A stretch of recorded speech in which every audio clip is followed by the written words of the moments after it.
Hello, my name's Inez, and this is the story of how my sister asked me to hand over a piece of the company I built from scratch as a wedding gift to her fiancé. At first, I thought it was a joke. Then she smiled like it was love. Then came the contract with my forged signature. Then came the silence when I asked my parents to back me up. They said, "Don't cause waves." She said, "You owe me everything." And when I refused, they all said I ruined the family. But what happens when a woman stops playing the part they wrote for her and writes her own? I hadn't sat down at my parents' dining table in months, not for lack of invitation, they extended them often enough, but because I always knew these dinners came with an undercurrent. Some subtle probe into my personal life, a sharp comment from my mother cloaked in sweet concern, a conversation that left me wondering why I showed up at all. But that evening in early March, something about my sister's tone on the phone made me believe it might be different. "You'll be there, right?" Callista had asked, her voice syrupy, casual. "It's just family, no big production, I promise." That should have been my first clue. My sister doesn't do no big production. I drove from downtown Austin to Round Rock that afternoon, windows down, letting the breeze chase away my hesitation. It was one of those mild spring evenings when the air still holds a trace of winter. The sky had a golden hue that made everything look softer than it felt. As I pulled into my parents' driveway, the house looked unchanged. White brick, red shutters, flower pots my mother still arranged like clockwork. Inside, the smell of baked salmon and rosemary potatoes tried to warm the edges of something colder. "Look who finally shows up," my mother, Vera, chirped, leaning in for a kiss that barely brushed my cheek. "You look tired." "Working too much again?" "It's been a big month," I replied, shrugging off my coat. "We just launched a statewide pilot with 4 school districts."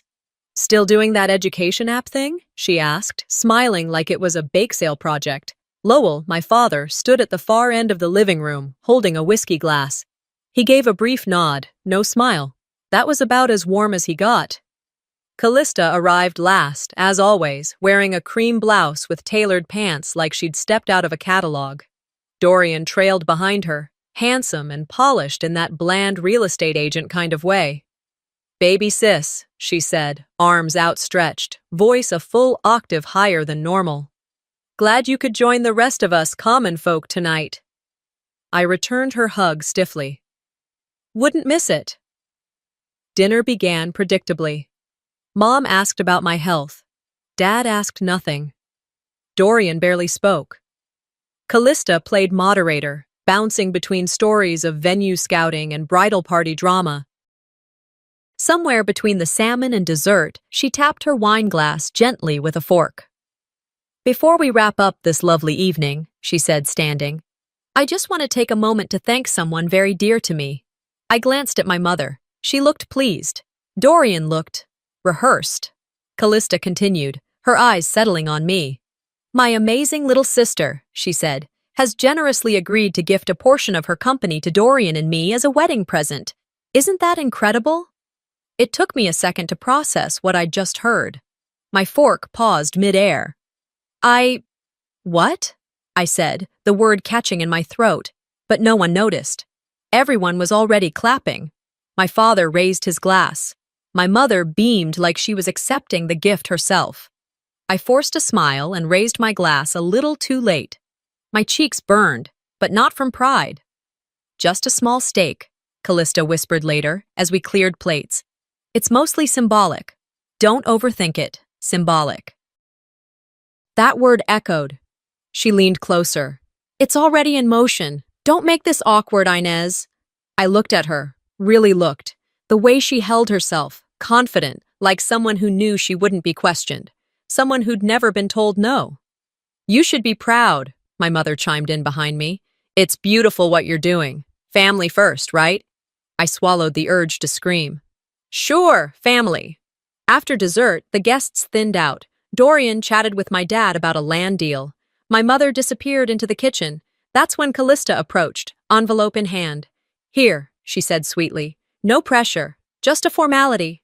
I took the envelope. It was heavier than I expected. "Look, I know it seems fast," she added, her voice softening, "but this isn't about money. It's about legacy. It's about trust. You trust us, don't you? She kissed my cheek again and turned away.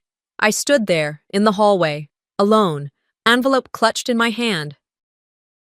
The sound of laughter drifted from the dining room, my family, celebrating a decision I hadn't made. The envelope warmed in my palm, like it might burn through skin if I held it too long. I didn't open it, not yet. I just stood there, frozen, listening. The drive back to my apartment that night was silent. No music, no news, not even the occasional buzz from my phone. I didn't turn on the lights when I stepped inside. I dropped my purse by the door, kicked off my shoes, and set the envelope down on the coffee table like it was contaminated. Then I just sat there, staring at it, while the city's hum filtered in through the windows behind me. Sleep didn't come easy. I lay in bed, turning over every glance Callista gave me, every word that slipped from her polished mouth, trying to pinpoint when the trap had been set. Somewhere between family first and don't make this awkward, I had gone from little sister to leverage. By morning, my throat was dry, my body stiff from a night of half sleep. The envelope still sat on the table, untouched but looming. It felt heavier than it should have, like it had absorbed the tension in the room overnight. I made myself coffee first. I needed something warm to hold before I tore into whatever betrayal Callista had dressed in legalese. I opened the flap gently, like expecting something fragile. What I found wasn't fragile at all. It was sharp, calculated. The document inside wasn't just a symbolic gesture. It was a nearly finalized equity transfer agreement, naming Dorian Vexley as a minority shareholder in my company. At the bottom of page 2, my name appeared in neat, practiced cursive. Except it wasn't mine. I don't sign my name like that, not with a looped B or the wide spacing between first and last. But it was close enough to pass at a glance, close enough to raise every hair on the back of my neck. I pressed the papers flat and took pictures of each page. Then I texted Molly, my in-house legal consultant. Hey, need you to confirm if this came from us. Found something disturbing. She replied within minutes. I didn't prep this, but it's one of our templates, modified last week. You didn't request it? No, I wrote back. Can you pull who accessed it? Molly took her time. I walked around my apartment, pacing, refilling my coffee, glancing back at the envelope like it might explode. The sun was barely up, but my mind was already racing 2 steps ahead. Finally, Molly sent another message. User was Inez B, so, you? Nope, I responded. That's me, but I didn't log anything last week. She added, timestamp was 11:24 p.m., February 22nd. We also log IPs if you want full trace. Yes, please pull it. And don't say anything to anyone yet. I hung up and sat back on the edge of my couch, staring out at the quiet skyline. If this was a mistake, I'd deal with it. But if someone forged my name, if someone entered my company's legal system pretending to be me, that was war. By late morning, I had the trace log from our CTO, Neil. I knew I could trust him. We started the company together 5 years ago from a Starbucks and a co-working space that smelled like floor cleaner and desperation. He didn't ask questions when I sent him the file. Just, want me to dig? I replied with one word. Yes. He called back 30 minutes later. Inez, I traced the IP. You're not going to like it. I braced myself. Go on. It's registered to a residential router tied to a property in Georgetown, he said. And that property's in the name of Dorian Vexley. There it was. I exhaled through my nose, eyes locked on the screen like it had just accused me of something. You're sure? Sure as I'm sitting here. Whoever accessed that template used your login credentials from his home Wi-Fi. This wasn't random. I thanked him and hung up. I sat still for a while, the hum of my refrigerator suddenly deafening. I thought about how many times I'd heard Dorian say he didn't care for tech stuff, or that Callista handled all that business mumbo-jumbo. What a convenient way to duck behind the curtain while rerouting the spotlight. I opened my laptop and started securing everything: email, internal tools, admin logins. Then I opened a blank document and typed a new title: Timeline of Misuse. That's when another message appeared on my screen. Not an email, an internal platform message from our secure feedback tool. Normally, it was anonymous for staff to submit complaints or requests, but this one had a name, or a letter, rather. Watch your permissions. Not everyone who smiles at you is on your side. ZZ? I didn't know anyone in the company who signed with that. I scanned the back-end logs and found it was submitted from one of the junior dev accounts. Zara Lyle. Zara barely spoke. She was quiet, came to work in the same faded denim jacket every day, and kept her headphones on like a shield. But she noticed things. I replied simply, "Noted. Thank you." She didn't respond, but the message had landed. I wasn't crazy, I wasn't paranoid, and I wasn't alone. I leaned back, letting the chair tilt until it hit the stop. Then I stared at the ceiling for a long time. My sister and her fiancé had orchestrated something beneath the surface, smiling through every dinner, every bridal shower, every fake compliment about how impressive I'd become. I had to get ahead of it, before Callista turned this into her narrative, before Dorian handed out shares that weren't his to give, before anyone else believed their version of events. I reached for my phone and dialed Isidra. She was my CFO and one of the few people I trusted implicitly. "Morning," she said groggily. "You okay?" "Not yet," I said. "But I need to ask you something serious." "Shoot. If I told you someone accessed our legal templates using my credentials and that someone lives with my sister, what would you do?" There was a pause. "I'd say it's time to tighten every rope." Exactly. We set a meeting for that afternoon. Full system audit. Admin resets. Quietly, without alerting the board. I didn't want this to become gossip. I wanted evidence. I wanted control back. By noon, I had 3 folders on my desktop labeled Forged Access Logs Witnesses. I renamed the envelope from last night, no longer Callista Gift. Now it read, Exhibit A. The cursor blinked beneath Dorian's name like it was daring me to make the next move, and I didn't flinch. I just closed the laptop, stood, and let the silence swallow me.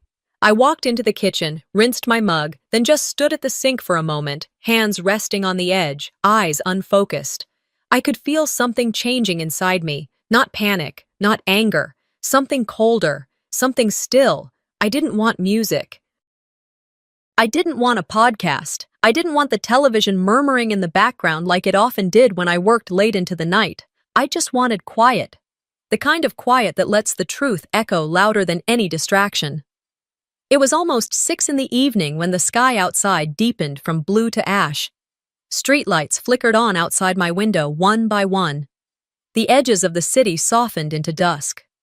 I sat back down on the couch, letting the light of the laptop glow faintly in the room, casting long shadows behind me. That's when the message popped up.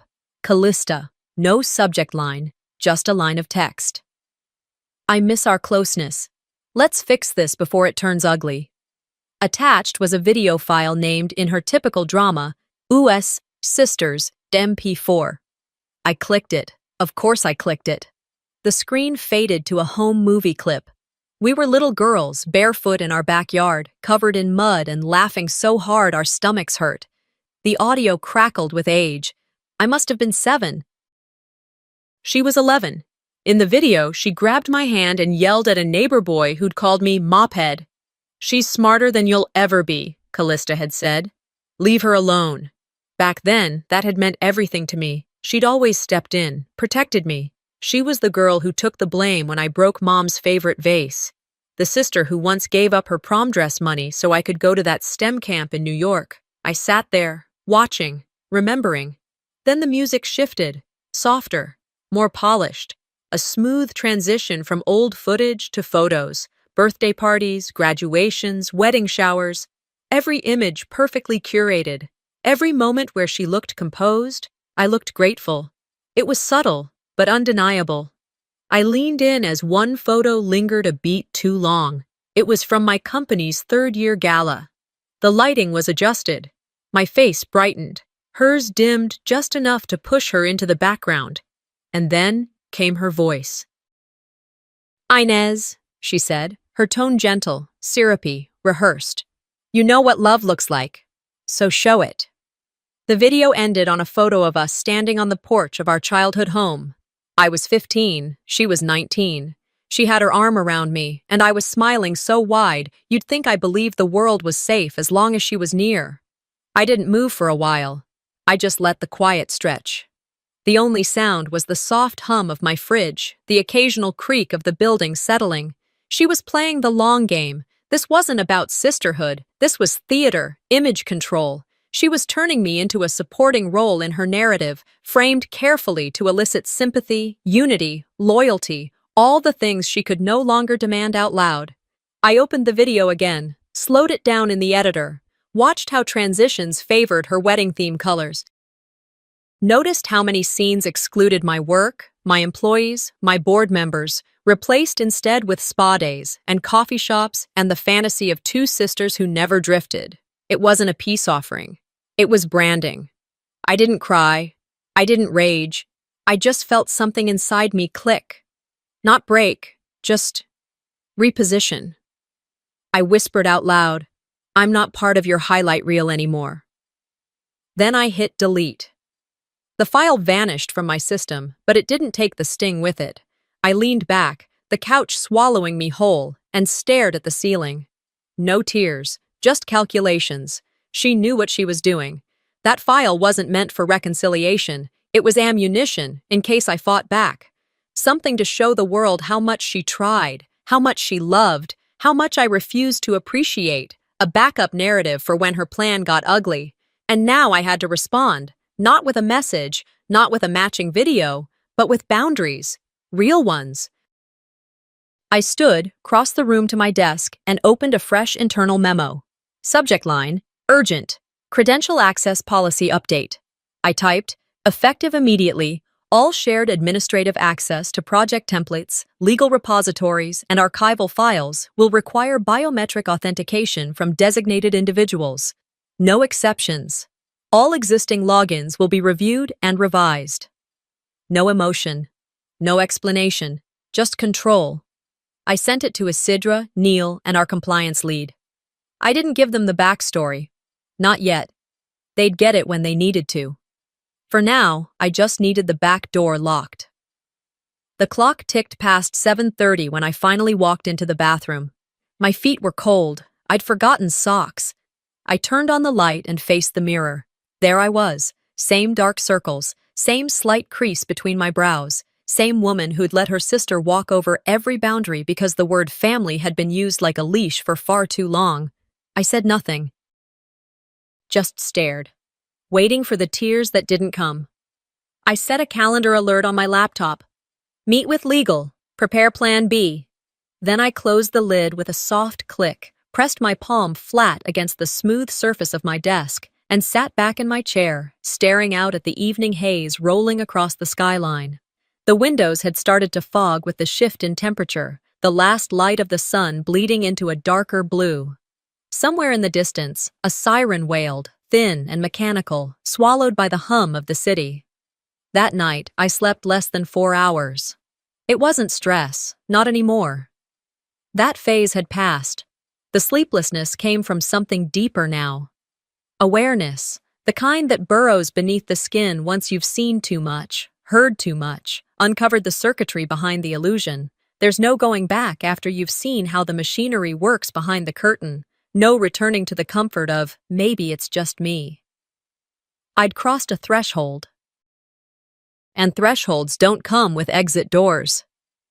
2 days later, I stood in front of the mirror in my bedroom, smoothing down the front of a navy blue dress I hadn't worn in over a year. The fabric felt heavier than I remembered, or maybe that was just the weight of the afternoon ahead. I looked at myself, wishing for any other excuse to stay home, any plausible out that wouldn't trigger a phone call or a lecture. But Vera had insisted. She'd called me twice the night before, her voice honeyed with that performative warmth she used when she wanted to play the diplomat. "It's just brunch, Inez. 90 minutes. You can sit, smile, and be civil. For family." Family. That word again, always a leash, never a lifeline. The Driscoll was every bit the Baroque Texas monument it promised to be. Polished to gleam. Crystal chandeliers overhead. A live string trio playing chamber music in the corner like they'd been airlifted in from a royal wedding. Floral arrangements overflowed from every corner, vases as tall as my torso, an overcompensation for something that had no real bloom left. Callista didn't believe in subtle. She never had. This wasn't a brunch. This was a coronation, an engagement brunch dressed like a reception. As I walked into the room, I felt the temperature drop. Not the air, but the conversation. A shift in the room's energy, the way people instinctively modulate when someone they've discussed behind closed doors steps into view. Smiles sharpened, then blurred, heads tilted with practiced curiosity. No one said anything directly. That would have been gauche. Instead, a well-dressed event coordinator ushered me toward a table near the back, close to a side door, half shielded by a decorative column. The placement said it all. "We invited you, but don't confuse that with inclusion." The place card in front of my setting read, Inez B. Just that. No last name. No titles. Not Berenger, not founder, not even sister of the bride. An initial, a placeholder, a technicality. I picked it up between two fingers, flipped it over, then set it down again, face down. My mother brushed past me a few minutes later, hand grazing my shoulder as lightly as an afterthought. "Let's not make a scene, honey. Smile. You're here. That's what matters." Before I could respond, she had already drifted off, kissing someone else's cheek, moving through the room like a well-oiled diplomat. Avoidance disguised as grace. I scanned the crowd. Callista stood in the center, radiant in white. Of course, her hair was swept up in a complicated updo, artfully messy in the way that takes an hour and two stylists. She looked like a southern debutante reinvented for social media. Flanking her were Dorian and two women from her bride tribe, all beaming, all curated. She laughed easily, one hand lightly brushing Dorian's shoulder. I sat quietly, sipped my sparkling water, and tried not to look at my phone. There was no dignity in escape. Not yet. As brunch wound down and plates were being cleared, the trio shifted into a slow, sentimental rendition of Can't Help Falling in Love. The servers brought out tiny desserts shaped like swans and hearts, and then the familiar clink of glass. Callista stood. All conversation dropped. She held her champagne flute with the precision of someone who had practiced this moment, likely in front of her mirror. "I just want to say a few words," she began, her voice projected effortlessly. "Today isn't just about celebration. It's about recognizing the people who made this new chapter possible." She paused dramatically, letting the silence cradle the anticipation. "And I'd especially like to thank someone very dear to me, someone who has supported me, challenged me, and stood beside me when it mattered most. My sister, Inez." Every head in the room turned. I felt my back straighten instinctively, muscle memory trained by years of forced performance. I blinked, but didn't smile. "Your generosity means everything to us," she continued, her voice syrupy. "Your decision to share your success, to gift a portion of your company as a wedding present, is more than kind. It's a symbol of how strong our family bond truly is." Applause. Real, sustained, unhesitating. People turned toward me with admiration, nods, raised glasses. Some clapped with genuine delight, others with politeness, but no one questioned her words. I lifted my glass slightly, just high enough to acknowledge the attention, not high enough to affirm the lie. Inside, something coiled. She'd rewritten the story, again, this time in front of 60 people who would carry her version out into the world like gospel. That night, back in my apartment, I peeled off the navy dress like it had been weighing down my skin. I changed into sweatpants and poured a glass of water. At the kitchen table, I opened my laptop. My inbox was waiting. Subject line: Congratulations. A longtime investor. Eager. Pleased. Heard about the new leadership edition. Can't wait to see how Dorian strengthens the team. We should connect soon about next steps. I didn't respond. Instead, I opened a folder on my desktop labeled Containment. Inside, screenshots, email logs, time-stamped files, every relevant call transcript, meeting notes, legal drafts, recorded statements. It wasn't for revenge. Not yet. It was for clarity. It was for the record. Because I knew what was coming. And I knew if I didn't act, Callista would control the narrative again. She would rewrite the story until I was erased from my own work, my own legacy. I started building a private timeline, chronological, meticulous. Who said what and when? What had changed and how? At one point, I stopped typing and looked up at the blank wall across from my desk. I said it aloud, to no one. You wanted a performance? Fine. I whispered it, but it landed like truth. You'll get one, but it's the last one you'll ever write for me. Then I saved the file and scheduled a meeting with my attorney. This time, the story would be mine to tell. The calendar pinged. Dinner, final talk. But I didn't open the invite right away. I just stared at it for a few minutes, letting the implications settle like dust on a forgotten shelf. My eyes drifted to the clock in the corner of the screen. It was just after 10 in the morning. Sunlight filtered through the blinds in long, uneven lines across the floor. I reached for my coffee, took a sip, and set it down without tasting it. That's when the knock came, not loud, but firm, professional. I opened the door to find a courier standing on the other side, holding a sleek envelope with a gold-stamped return address. McCall Sons Legal Group, my parents' longtime attorney. Mr. Berenger? The courier asked. Yes. Signature, please. I signed, took the envelope, and closed the door behind me. I didn't sit. I didn't even go back to my desk. I opened it standing there in the middle of my living room, like if I read it quickly enough, it might change. The letter inside was thick with implication and wrapped in faux civility. They'd been informed, that was the word they used, that I had initiated preliminary steps toward transferring ownership of a non-controlling interest in Berenger Learning Technologies. The document said the firm was grateful for my willingness to support the future of the Fen-Vexley Union and was ready to finalize the agreement in a timely manner. They included a draft closing document with a scheduled signing date 2 weeks out. Not one sentence asked for confirmation, not one referred to my direct consent. It was as if I had nodded along at dinner, smiled graciously at brunch, and handed over years of work like party favors. I read the letter 3 times, then I read it again. There wasn't a single reference to my intention, just vague legal jargon about verbal alignment and anticipated mutual interest. They didn't care what I actually said. They cared what Callista told them I said.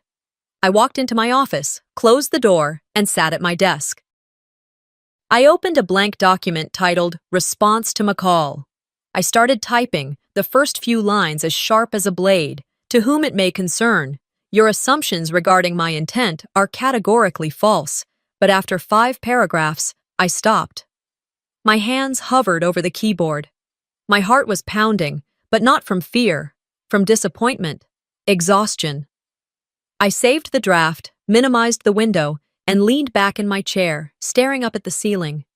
There was only one place to go, one person left who might understand the gravity of what this meant, if he chose to understand at all. I drove to Round Rock that afternoon. The trees lining the familiar road still wore the fresh green of early spring. The same mailbox stood at the edge of the driveway, its paint chipped at the corners. My mother's car was gone, which was exactly what I'd hoped for. I rang the bell and waited. Lowell opened the door. He didn't smile. He never really did. Hey, I said. Do you have a minute? He stepped aside without a word, and I followed him into the kitchen. He poured himself a glass of iced tea, offered none to me, and sat down at the table like we were about to talk about car maintenance. I pulled the letter from my bag and set it on the table. I got this today, I said, tapping the envelope, from McCall. He didn't touch it, just looked at me like he was waiting for the punchline. They're acting like I've agreed to give part of my company to Callista and Dorian, I said, like it's already happening. Still nothing. I never said yes, Dad. I never agreed. I never even hinted at it. He took a sip of his tea, then looked past me, out the window. Callista said it was a done deal. Of course she did, I said, the words coming sharper now. She also said she saved me from bullies and gave up her life for mine. Doesn't make it true. He blinked. Inez, no, I said, cutting him off. You need to hear this. I've spent my whole life letting her rewrite our family story. She gets to be the golden child. And I'm what? The support staff? Background noise in her highlight reel? He finally met my eyes. Maybe it's better not to cause waves. My breath caught. Excuse me? He looked down at his tea like it had become fascinating. Sometimes in families, it's better to keep things calm. I stared at him, waiting for more. Nothing. You didn't raise me to be silent, I said. My voice cracked, but I kept going. But you're asking me to be now. You're asking me to hand over something I built because it's easier than calling her out. He didn't argue, didn't explain. He just stood and walked out of the room. I sat there alone at the kitchen table for a few more minutes, watching the condensation on his glass form a perfect ring on the wood. Then I picked up the letter, folded it back into the envelope, and left without closing the front door behind me. The drive back felt different. Yeah, I wasn't angry, not the hot kind. I wasn't even sad. What I felt was something colder, something solidifying. That night, I opened my laptop and stared at the rebuttal draft. I hovered over the delete button for a long time before clicking it. Then, I opened a secure folder I'd named months ago when I thought I might need it someday. It was called Plan B, Retain Control. Inside were contracts, ownership records, internal protocols. I texted Isidra. We're not waiting anymore. Tomorrow, clean house access, strip shared logins. She replied almost immediately. On it. Before I went to bed, I checked my email one last time. A new message had arrived. From Callista. Subject: Dinner. Final talk. You're going to want to see this. They leaked something. That was the text I woke up to. Isidra never sent messages that early unless something was on fire. Or about to be. I didn't even brush my teeth before grabbing my phone and clicking the link she included. It led to a screenshot of a forwarded email chain. The message at the bottom was from Callista's PR assistant, sent to several mutual contacts and industry partners. The subject line: Exciting family business synergy. The message itself was sugar-laced poison. Following Inez's beautiful gesture of unity, we're proud to announce that Behringer Learning Technologies is embracing a shared vision. With the upcoming wedding, Dorian will begin playing an active role in strategic partnerships moving forward.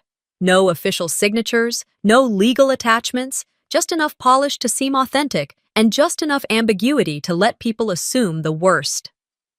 I closed the file, sat up in bed, and stared at the ceiling. They were doing it. They were laundering their story through other people's inboxes. This wasn't just manipulation, it was strategic misrepresentation.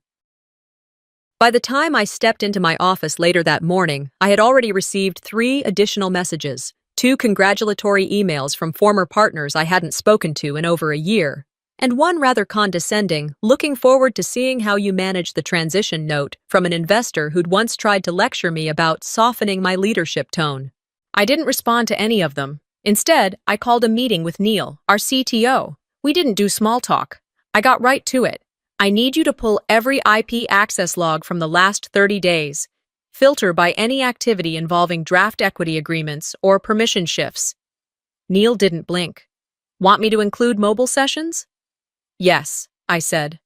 Everything, especially off-hours access. Got it. Within an hour, I had what I needed.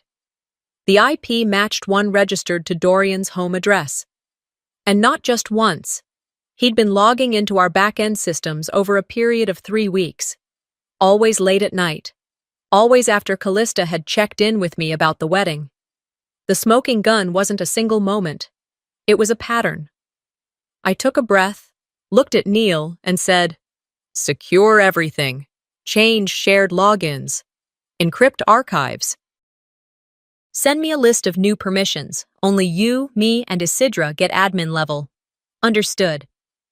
After he left, I sat down and opened a document titled Declaration of Ownership. 1 page. Simple language. I, Inez Behringer, am the sole founder and legal owner of Behringer Learning Technologies.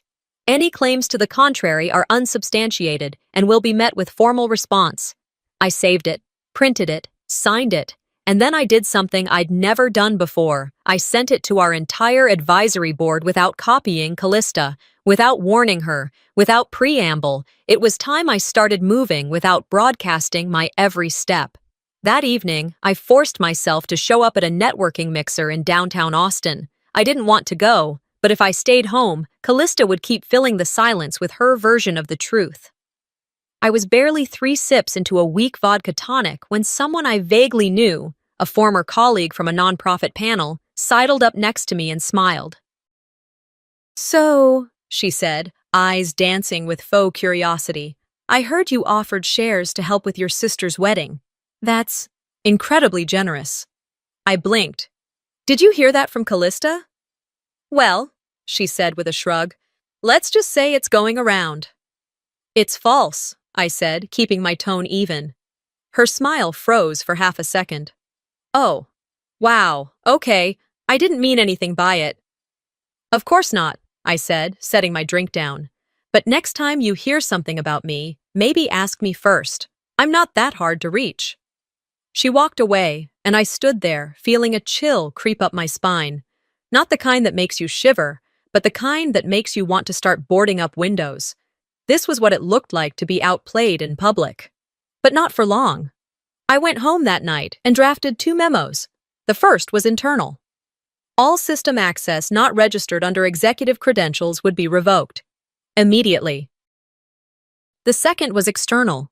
All media inquiries regarding company structure would be routed through legal. No exceptions. Then I sent a short, private message to Isidra. They wanted me out of my own story. They thought I'd stay quiet. She wrote back, "You ready?" I answered, "More than ever." I sat in my chair for a long time after that. Not angry, not afraid, focused. This wasn't about winning anymore. It was about not losing myself.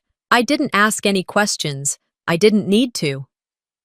The moment Isidra's voice tightened on the other end of the call, I already knew what kind of betrayal was waiting on my screen. I opened the file she forwarded. Another draft PR release. This one not from investors or press contacts, but from Callista's wedding team. Subject line, "A legacy of sisters, a future shared." The text was a masterclass in manipulation. Following Inez's inspiring gesture of trust and unity, it began, "We are thrilled to welcome Dorian into our shared family legacy, not only by marriage, but by vision." It read like I'd handed over the company in a champagne-fueled moment of sisterly devotion. There was even a line suggesting a co-founder's blessing, which made my skin crawl. I didn't throw my laptop across the room. I didn't scream into the empty air. I simply stood up, walked to the kitchen, poured a glass of water, and drank it slowly, cold, controlled. Then, as if the universe were timing it for cinematic effect, a knock at the door. Not firm like the courier from McCall. This was softer, hesitant. I opened it to find no one standing there, but a small padded envelope rested at my feet. No return address. My name written in slanted handwriting I didn't recognize.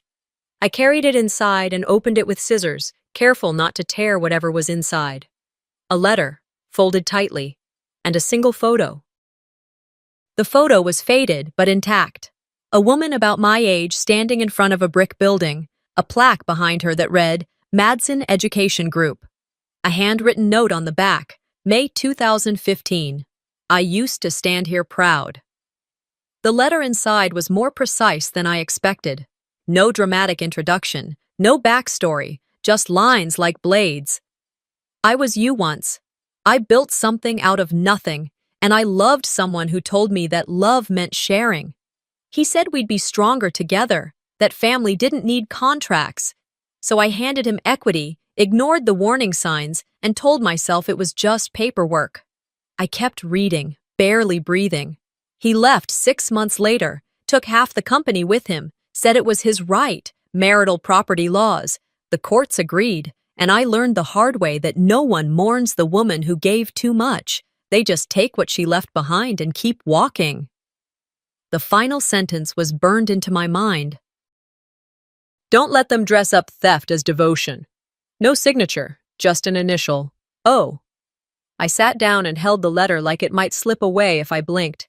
For a moment, I let my eyes fall shut. Not from exhaustion, from clarity. 2 days later, Vera invited me to dinner. "It's not a trap," she said over the phone. "It's just family. We need to talk calmly. No more lawyers. No more cold shoulders." I agreed, but not because I believed her. I needed to see it for myself, what line they'd cross next. The house looked the same as always. Clean, orderly. A candle burning on the entryway table, music humming faintly from the dining room. Callista and Dorian were already seated at the long oak table, both in shades of soft beige like they'd coordinated on a lifestyle brand shoot. Vera greeted me at the door with a kiss on the cheek and a tight smile. "Let's sit," she said. I did. No one touched their plates. Instead, Vera stood and walked to the living room, retrieving a thick photo album, the kind bound in leather, heavy with time. She placed it in front of me, her fingers resting gently on the cover. "Inez," she began, voice already trembling. "You may not remember all this, but we do. Your sister did so much for you." She opened the book, page after page of childhood photos. Callista tying my shoes, Callista helping me with homework, Callista standing at my graduation, every image carefully selected, every memory framed through her lens. "She carried you through everything," Vera said, her voice catching. "She made sacrifices you don't even know about." Callista added softly, "I never asked for anything in return. Until now." Vera turned to a page where I was crying at age 6, my face red, while Callista held me. "You owe her," Vera whispered. "This is your moment to show her what she's always shown you." Then, with her voice cracking, "If you don't do this, we lose everything." I stared at the page. I closed the album gently. Then I stood. Everyone went quiet. "If everything depends on me disappearing," I said calmly, "then maybe it deserves to be lost." I left the book on the table. I didn't raise my voice. I didn't cry. I didn't slam the door. I walked out, got in my car, and drove back into the city without turning on the radio. Back at my apartment, the skyline lit up around me like it always did. Steady. Impersonal. I pulled up the video file on my desktop, the one I'd started crafting weeks ago but hadn't dared to finish. I clicked into it, called the AV team. "The video file. Load it," I said. "I'm sending it." The moment I ended the call with the AV team, I walked to the window and stared out at the early light filtering through downtown Austin. Sunday mornings always had a strange stillness to them, like the whole city was holding its breath. I held mine too, for a few seconds longer than usual, before finally exhaling. The decision was made. I wouldn't be attending Callista's wedding. At 8:14 a.m., my phone buzzed with one final message from Vera. "There's still time to come do the right thing." I didn't reply. I didn't open the message. I forwarded it to a folder I'd labeled Preserve. Then I opened a separate thread and texted Isidra. "Run it." No emoji, no further explanation. I showered, pulled on a gray cotton shirt and jeans, and made a pot of tea. I didn't feel like wine, not today. My stomach couldn't have handled the weight of it. I settled into my worn armchair, opened my laptop, and pulled up the live event feed. The venue was already buzzing. The Travis County Hall had been converted into what looked like a curated magazine spread. Floral arches, crystal chandeliers, subtle pink uplighting. The guests were arriving, all dressed in pale spring tones. I spotted familiar faces, colleagues, old family friends, people who'd once congratulated me for making something out of nothing. At 10:30 sharp, the ceremony began. Dorian stood tall at the altar, his tailored suit hugging his shoulders like it had been made for ambition. Callista entered the frame shortly after, radiant in a backless lace gown, hair swept into soft waves. The crowd stood and turned, as if choreographed. She beamed like nothing had ever touched her, like betrayal was just a word that happened to other people. I didn't watch the vows. I muted the feed and waited for the moment after the toasts, the point when the attention would settle, the energy would soften, and everyone would be ready to absorb something they hadn't prepared for. At exactly 12:07 p.m., the lights in the reception hall dimmed slightly, and the projector screen lowered. I could see the confusion ripple through the room.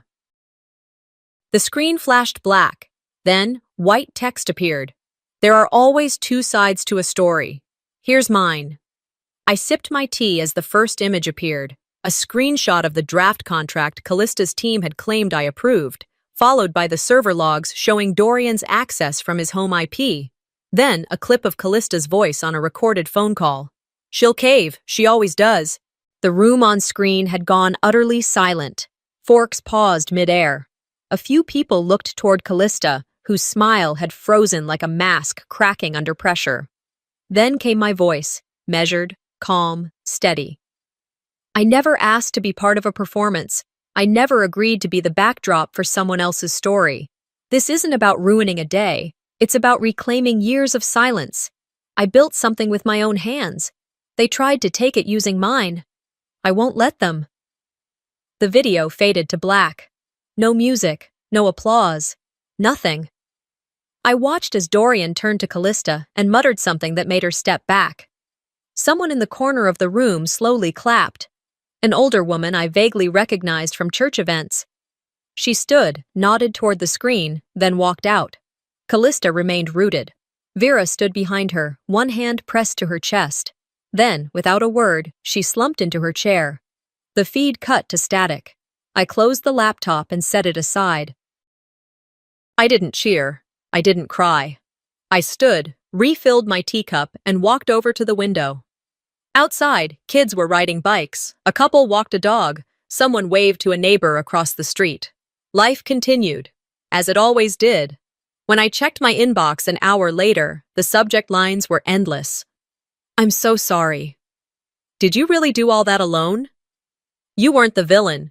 You were the warning. Some people apologized. Others confessed they'd believed Callista's version until now. A few simply sent emojis or GIFs, not knowing how else to engage with a woman who had just burned down the illusion everyone else was comfortable living in. But there was one message that caught my eye. It was from someone I hadn't spoken to in 5 years. Subject, your voice. I watched what you did. I've been where you were. I didn't speak. I lost everything. You didn't. I hope you keep speaking. I didn't reply. Not yet. I leaned back in my chair, tea cooling beside me, and looked out the window again. And then, at 3:42 p.m., a final message popped up. From Vera Berenger. Subject, your behavior.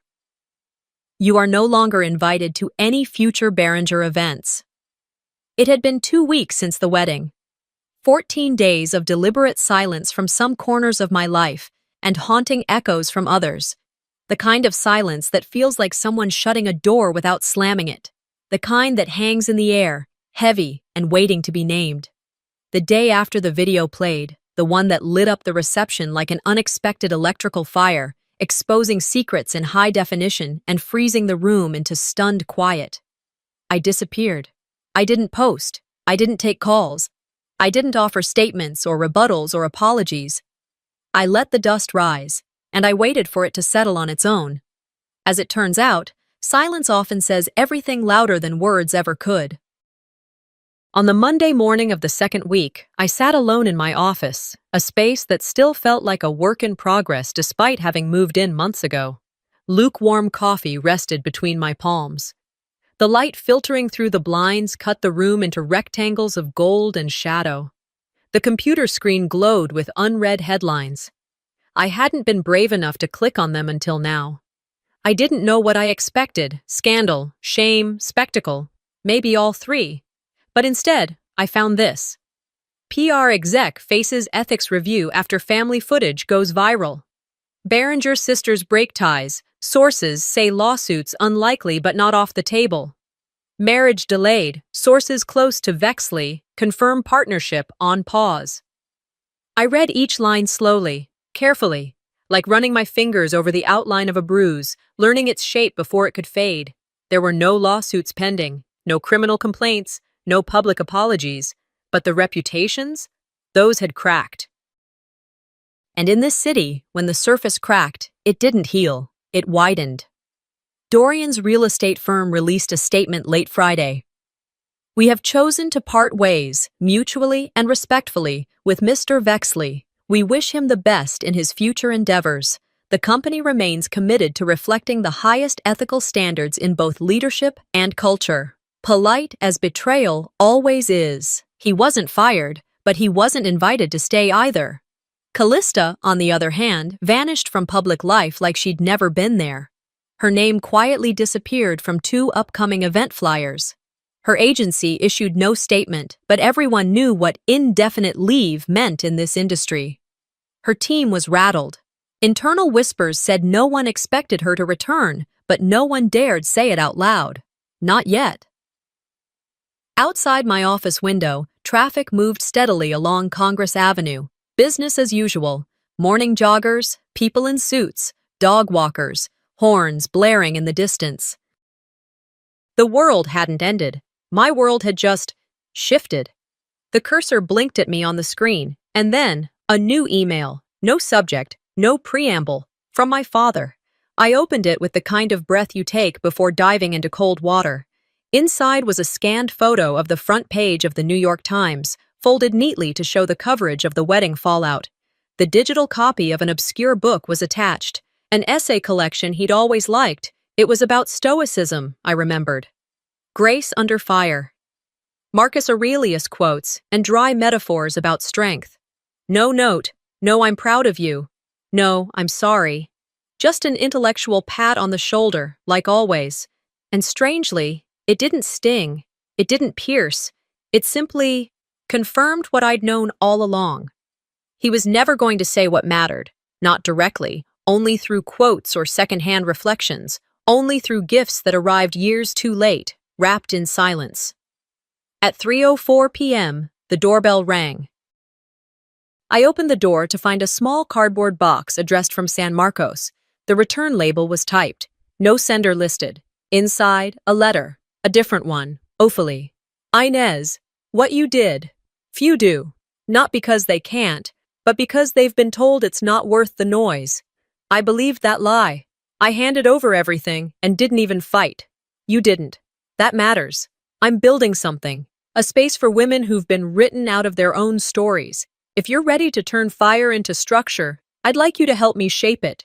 You in? I read it twice, then again. There was no flattery, no dramatic language, just truth, honest, blunt, earned, sent from a woman who had lived in the ashes long enough to know where fire begins. I walked to the kitchen, poured fresh tea, and then I typed my reply. Let's make sure no one else has to survive like we did. I hit send, closed the laptop. That evening, I pulled on a light sweater and walked down to Lady Bird Lake. The path was exactly how I remembered it, winding beside the water like a thread through memory. Joggers weaving past, dogs tugging leashes, kids feeding ducks, even though the signs said not to. I found an empty bench. Sat. Let my hands rest in my lap. Across the trail, a couple stood beneath the trees, wedding photos in progress. The bride, radiant, was laughing at something the groom whispered. He kissed her hand like the world didn't exist outside their circle, and I didn't feel bitterness or envy, just recognition. There was a time I wanted that, but now I wanted something else. Not proof of love, but proof of self. I stood, brushed imaginary crumbs from my jeans, walked again. When I got home, I poured out the rest of the tea, rinsed the mug, placed it upside down on the rack. There was one more message waiting. Subject, none. Sender, Vera. Inez, we saw the footage again. It was unnecessary. Cruel. I hope you're happy. You are no longer invited to any future Behringer events. I stared at the words. Then calmly, I moved the message into a folder labeled Dead Ends, no response, no anger, just closure. I never got a thank you for protecting myself. But I don't need one anymore. Sometimes, family isn't defined by blood, it's defined by boundaries. What I learned wasn't how to fight harder, but how to stop fighting for people who never saw me as more than a resource. So let me ask you, have you ever been told that protecting your peace made you selfish? Or that saying no meant you didn't love them enough? Tell me in the comments. I'd love to hear your story. And if this one moved you, hit Hit subscribe, because there are more stories like mine waiting to be told. Hi, my name's Venora. I was born with a face my parents couldn't stand to look at. Those were my mother's exact words. So they got rid of me. No name, no photo, just a blank space where a child was supposed to belong. 19 years later, I built something they couldn't ignore. Now they want back in. But what happens when the people who buried you start digging you up only because they need you? Would you let them in, or would you show them what survival really looks like? Let me tell you what they did. And what I became. They didn't see me come in. I planned it that way. The marble lobby buzzed with heels and polished egos, clinking glasses and the smell of lemon air freshener, too clean to be real. I moved through it all unnoticed, like a draft. No one turned, no one whispered. That was the point. The receptionist glanced up, saw my badge, vendor assistant, and handed me a guest packet without looking me in the eye. I smiled once, small, and took it. No correction. Why start now upstairs? Everything gleamed. Glass, white walls, and curated perfection. They'd placed her center stage, as expected. Darlene, my mother. Her voice bounced through the main hall like a luxury commercial, smooth, cold, calculated. She wore white. She always did for events like this. It gave her an air of purity, of elegance. She stood beneath the spotlight, hands fluttering as she thanked everyone who believed in the vision. Cameras flashed. The crowd clapped like trained seals. I stayed in the shadows, one row from the back, deliberately choosing the only seat without a name card. The panel was about inclusive beauty. Ironic, isn't it? At first, I thought I could make it through without flinching. Just observe. Watch the woman who once decided I was unworthy of her last name parade as a pioneer of something she never believed in. But then came the question. A woman, maybe in her 20s, uncertain but sincere, raised her hand. How does your company define inclusivity in a world that still glorifies perfection? The room quieted, just a beat. Darlene tilted her head, smiling wide. Her voice dropped into that sugary soft register she used on stage. Well, she said, let's be honest. Some faces don't belong on billboards. If I had given birth to a face like that, she gestured toward the woman, I'd probably wish I hadn't. Laughter, polite, sharp, expensive. My stomach didn't sink. It settled. I didn't move. I didn't blink. I sat perfectly still, clutch tightening around the rolled event brochure in my lap until it bent in half. The staff member beside me chuckled, completely unaware he was seated next to the woman Darlene had once asked a nurse to take away under cover of night. The spotlight stayed on her. It always had. She didn't see me, not just now, but ever. And that, more than the words, more than the laugh, was the part that used to burn. I had once imagined what she might say if she knew I were listening, but I was done imagining things she'd never have the decency to regret. All I could think was, she still meant it, 19 years later, and she still saw me as an embarrassment, an error she had nearly erased. I leaned back, letting the fluorescent light from the ceiling cast a cold line across my cheek. My fingers released the brochure. I smoothed it out. I remembered that hospital hallway, the nurse whispering too low. The footsteps of a man I now know was my father saying, "No one must ever know." There was no crying in that room, just silence. They didn't hold me. They held each other. And now here she was, holding court. The applause swelled again. Someone stood to cheer. I stood too, but not for her. I moved toward the exit before the final panel wrapped. The hallway was quieter than the event, muted. I slipped out, leaving my name badge behind on the table near the coffee carafes. As I reached the elevator, a young man in a crisp white shirt jogged after me. "Miss, sorry. I think you dropped this," he said, holding out a plastic name badge. It read, Victoria Miles, Vendor Logistics. I took it. "No worries," I said gently. "Keep it. Doesn't really belong to me anyway." He looked puzzled, but nodded. I stepped into the elevator and didn't look back. The elevator doors closed with a slow hush, leaving behind the scent of designer perfume and catered cocktails.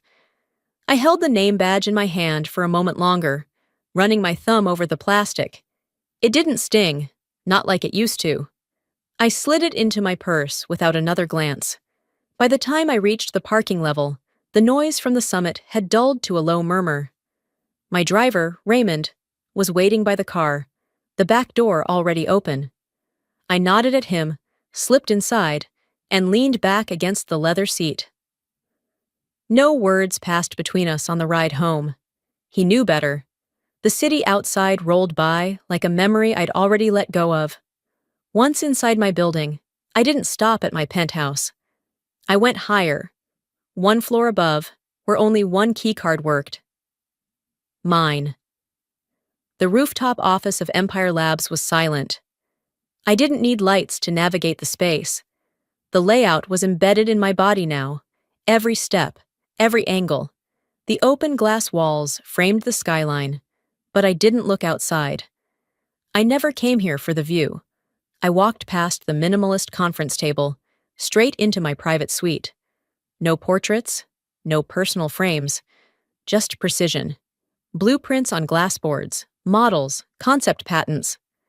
The wall-to-wall shelf held only books, most of them with my own notes in the margins. Not once had I added a family photo. I slid the door to my desk drawer open and reached into the very back. A black envelope lay flat against the wood, labeled in gold. Alder Holdings, Private Transfer Agreement. Inside were documents most people wouldn't recognize as dangerous. Legalese layered over shell companies, dummy acquisitions, trustee signatures. But I knew every inch of it. My firm, through discreet hands, now held 41% of my mother's company. Quietly, legally, irrevocably. They didn't even know I existed in their boardroom, let alone that I sat above them. "You erased me from your legacy," I said aloud, voice low. So I rewrote the ending. I didn't need to say it twice. The truth had waited long enough. I closed the folder and stood by the window, letting the night roll over the city. My reflections stared back at me, not the girl they tried to hide, but the woman who learned how to turn silence into strategy. I hadn't always been this composed. There were years of heat and hunger behind this calm. At 17, I spent every afternoon in the basement of a public library in Brooklyn, not because I loved reading, though I did, but because it was warm and quiet, and no one asked why I was always alone. I devoured books on dermatology, social psychology, anything that helped me understand why people were so afraid of difference, why they looked at a birthmark like it carried disease. Back then, I didn't know what to call it. Now, I call it branding. My first job was scrubbing sinks in a dermatologist's office. No one cared about the girl who cleaned, but they spoke freely around me. I listened, really listened, to how patients talked about their skin. Shame, isolation, desperation. That was the seed. At 21, I filed a patent for a specialized AI-assisted dermal regeneration technology. I sold it under a partner's name, kept my identity out of it. At 23, I was the silent investor behind 3 biotech companies and the architect of 2 industry acquisitions. No interviews, no features, just movement. "They saw a girl with scars," I whispered. "I saw a market no one wanted to admit existed." The truth is, they couldn't sell to us, people like me, because they didn't want to admit we were worth selling to. My phone buzzed. A message from Evelyn, my legal counsel. "Phase 2 approved. Buyout notice ready. 48 hours. I stared at it, then replied, "No, let them come to me first." I slipped the phone into my blazer and walked back to the outer lobby. The night manager nodded silently as I passed. Downstairs, the media wall looped content from the day's summit. Just as I reached the exit, Darlene's face filled the screen. An interview clip from earlier played on a loop. Her voice, poised and clipped, echoed in the quiet space. "We built this brand on precision, on perfection. Imperfection has no place in leadership." I paused, watching her lips form the same line again. perfection. That was always her religion. And if she hated imperfection, then she'd truly despise the fact that her company now had my fingerprints all over it. I stayed there longer than I should have, watching her face loop on the screen. Same tilt of the chin, same trained half-smile, same cold confidence. I knew that expression better than I knew my own reflection. It was the look she gave the cameras when she thought the world belonged to her, and maybe for a while, it did. By the time I got back to Empire's offices, the city had shifted. Daylight had thinned into amber haze, the kind of late afternoon where everything feels a little slower, like the world is waiting for something to break. I stepped into the building just before 5. On the 15th floor, the conference room lights were already on, blinds halfway drawn. My team usually cleared out by 6, but something about the way the front desk associate looked at me made my chest tighten. "Ms. Venora," she said carefully, "they're watching something in the boardroom. You might want to just take a look." I didn't speak, just walked. As soon as I opened the door, the energy shifted. It was quiet, but not the kind that soothes. Everyone stood around the screen, eyes fixed, expressions caught between disbelief and discomfort. My lead strategist glanced back and gestured subtly for me to come in. No one else turned around. It was her again, Darlene, my mother.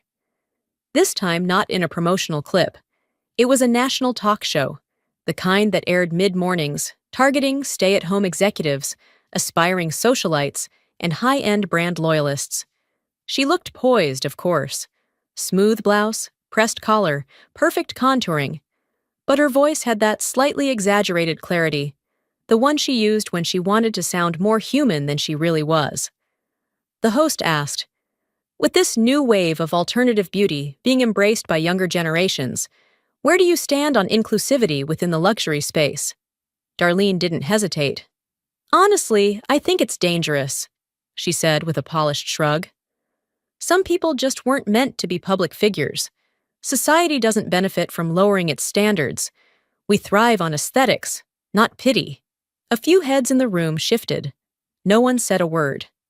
The host, maybe sensing the tightness in the air, tried to soften the blow. "Even when they work hard to get there?" Darlene laughed. Lightly, but it stung like steel. "Hard work doesn't make you presentable." That line hit like she'd walked right into our building and whispered it in my ear. Like she knew I'd be watching, I kept my jaw still, didn't clench it, didn't twitch, just stared. When you grow up with that kind of rejection, you learn how to absorb it in layers. First, it stings. Then it settles. Eventually, it becomes wallpaper, always there, dulling everything else around it. But this time, it cracked something. The applause started to roll in.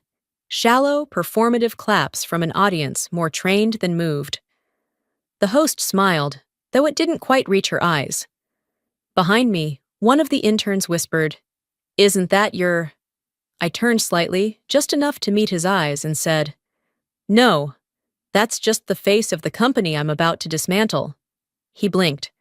I turned back to the screen. The broadcast cut to a commercial, a promo about collagen boosters featuring dancers in silk robes twirling under soft lighting. But the room didn't breathe. I walked over to the window, pushing the blinds open a little more. Seattle's skyline stretched out in front of me. Rain threatened in the distance, but hadn't fallen yet. Kind of like me. When I was 8, I'd hidden behind a velvet curtain at a fundraising event. Not because I was playing or being shy, but because I wasn't allowed to be seated at the family table. I'd overheard her then, too, laughing with a donor. "Let's just not talk about the girl tonight," she had said. "Not my daughter, just the girl. The difference between hiding someone and erasing them? About 2 press conferences." I stepped away from the window and grabbed the remote from the table. I rewound the clip, let it play again. "Imperfection has no place in leadership," she'd said. I pressed pause. Out in the hall, I could hear the shuffle of my staff slowly returning to their desks. No one mentioned it. No one dared. Back at my desk, my phone buzzed. Evelyn had already seen the broadcast. "Don't respond yet," her message read. "Let them dig the hole. We'll bring the spotlight when it's deep enough." I smiled. Not the triumphant kind. The tired kind. The kind you give yourself when you realize you don't need to scream anymore to be heard. I built something too. The difference is, mine includes everyone she threw away. I stayed late that evening. After the board cleared out and the screens dimmed, I returned to my office with the kind of silence that doesn't settle. It waits. Outside, Seattle's skyline blinked behind fogged glass, and inside, the only light came from the blue hue of my desktop monitor. The city had slowed to a hush, but something in me kept pacing. I opened my inbox, expecting routine. End-of-day summaries, investment updates, supplier complaints. Instead, at the top, was a new message with no subject line. The sender was blank, but the subject wasn't what caught my breath. It was the label. "For your eyes only. Timestamp 1994. That year, that cursed, silent, too clean year. I clicked. It wasn't a typical file. No logo, no intro, just grainy security footage. Date stamped, hospital hallway. The audio was slightly warped at first, but quickly stabilized. A younger Darlene came into frame, seated stiffly on a bench in a pale blue hospital gown under a tan trench coat. Her hair was a mess, her posture sharp. She held a paper cup of water in one hand, but didn't drink it. Her lips moved before the audio caught up. "I looked at her face and I felt bile rise," she said. I didn't blink. "I swear, if we keep her, people will think we were cursed." She wasn't crying. She wasn't panicking. Her voice was even, precise, clinical. Then Marcellus appeared in frame, silent as ever. He didn't put a hand on her shoulder, didn't shake his head, just stood. "I won't raise a reminder of everything ugly in me," she went on. "We fix this. Today." At that point, the camera caught her wiping her hands, like she'd just washed them of something she couldn't name. I paused the video, breathed once, pressed play again. The hallway's hum filled the space between her words. The quiet after she spoke said more than anything else. The nurse walked by, holding a clipboard, glanced at them, and kept going. No one intervened. No one questioned it. They let her say it like she was asking for extra ice in her drink. I watched the video to the end. Then I played it again. Not to punish myself, but to witness it. All these years, I'd heard the rumors, the deflections, the carefully worded apologies wrapped in denial. But now I had the truth. On tape. And truth is heavier when it's no longer just your memory carrying it. I didn't cry. I wasn't 8 anymore. I wasn't 15 either. And I damn sure wasn't that girl hoping they'd change. Instead, I leaned forward, opened the secure console I'd built into Empire's mainframe, and uploaded the file. I labeled it Folder 19 Trigger, set permissions to private. But I built in a contingency. If my system was ever breached, internally or externally, it would unlock automatically and push to every major media outlet. Public. Undeniable. Not because I wanted revenge. Because I wanted her to know she was never in control of the narrative. "Let her fear the day this goes live," I whispered. Then I screen captured the moment Darlene said, "Fix this," mid-sentence, and sent it to Evelyn, my legal counsel. No body text, just the image and the subject line. "Prep the statement. If this leaks, we control the frame." Within minutes, Evelyn responded. "Understood.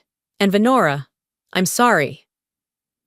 I stared at the message for a while, not knowing what to do with someone saying sorry who didn't have to. I closed the laptop and let the quiet take over again. Around 10, the knock came. Soft. Intentional. My assistant, Ava, stepped halfway in. She held a notepad in one hand, but I could tell she wasn't here for scheduling. "There's a request," she said carefully.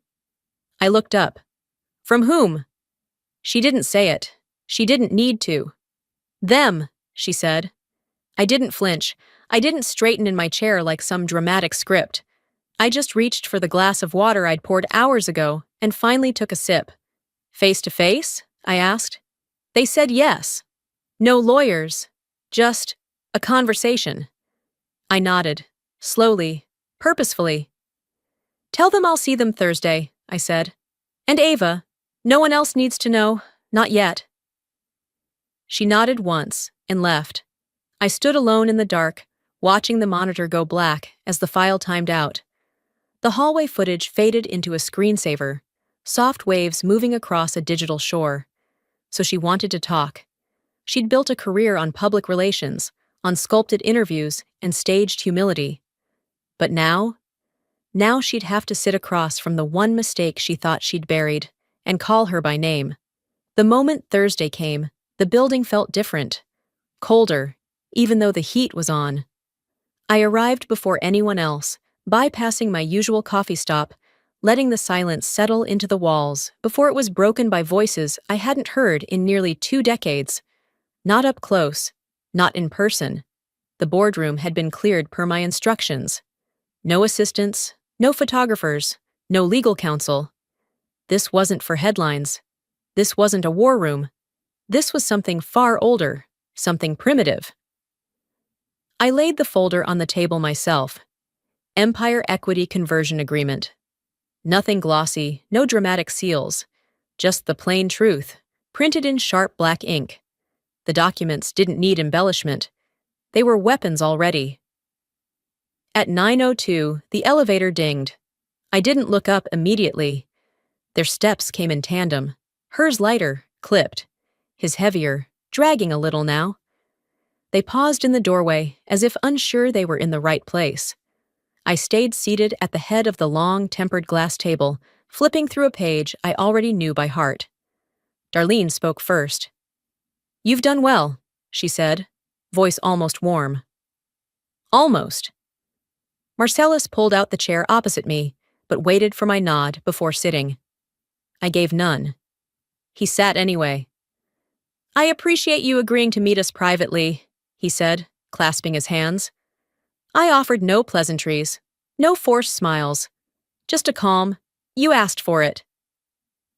There was a beat of silence, then Darlene launched in. "We've been evaluating a strategic partnership," she began, sliding over a glossy proposal, complete with market projections and photos of redesigned packaging. "We believe there's room for a collaboration between Alder's legacy and Empire's innovation." I didn't touch the folder. Marcellus cleared his throat.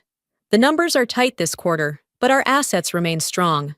The name, our brand equity, still holds weight." Their rehearsed confidence didn't match their eyes. There was something behind Darlene's, though, like a muscle trying to remember how to smile for a daughter she never acknowledged. "And you'd like what exactly?" I asked. "A joint brand? Equity swap? Or just access to my infrastructure without real control shifting?" She hesitated. "Well, ideally a merger. Public-facing, of course. We understand your board may have hesitations, but we're open to a temporary leadership blend."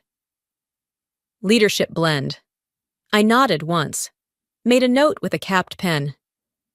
"You're unaware," I said slowly, "that I already own 41% of your company." Darlene blinked.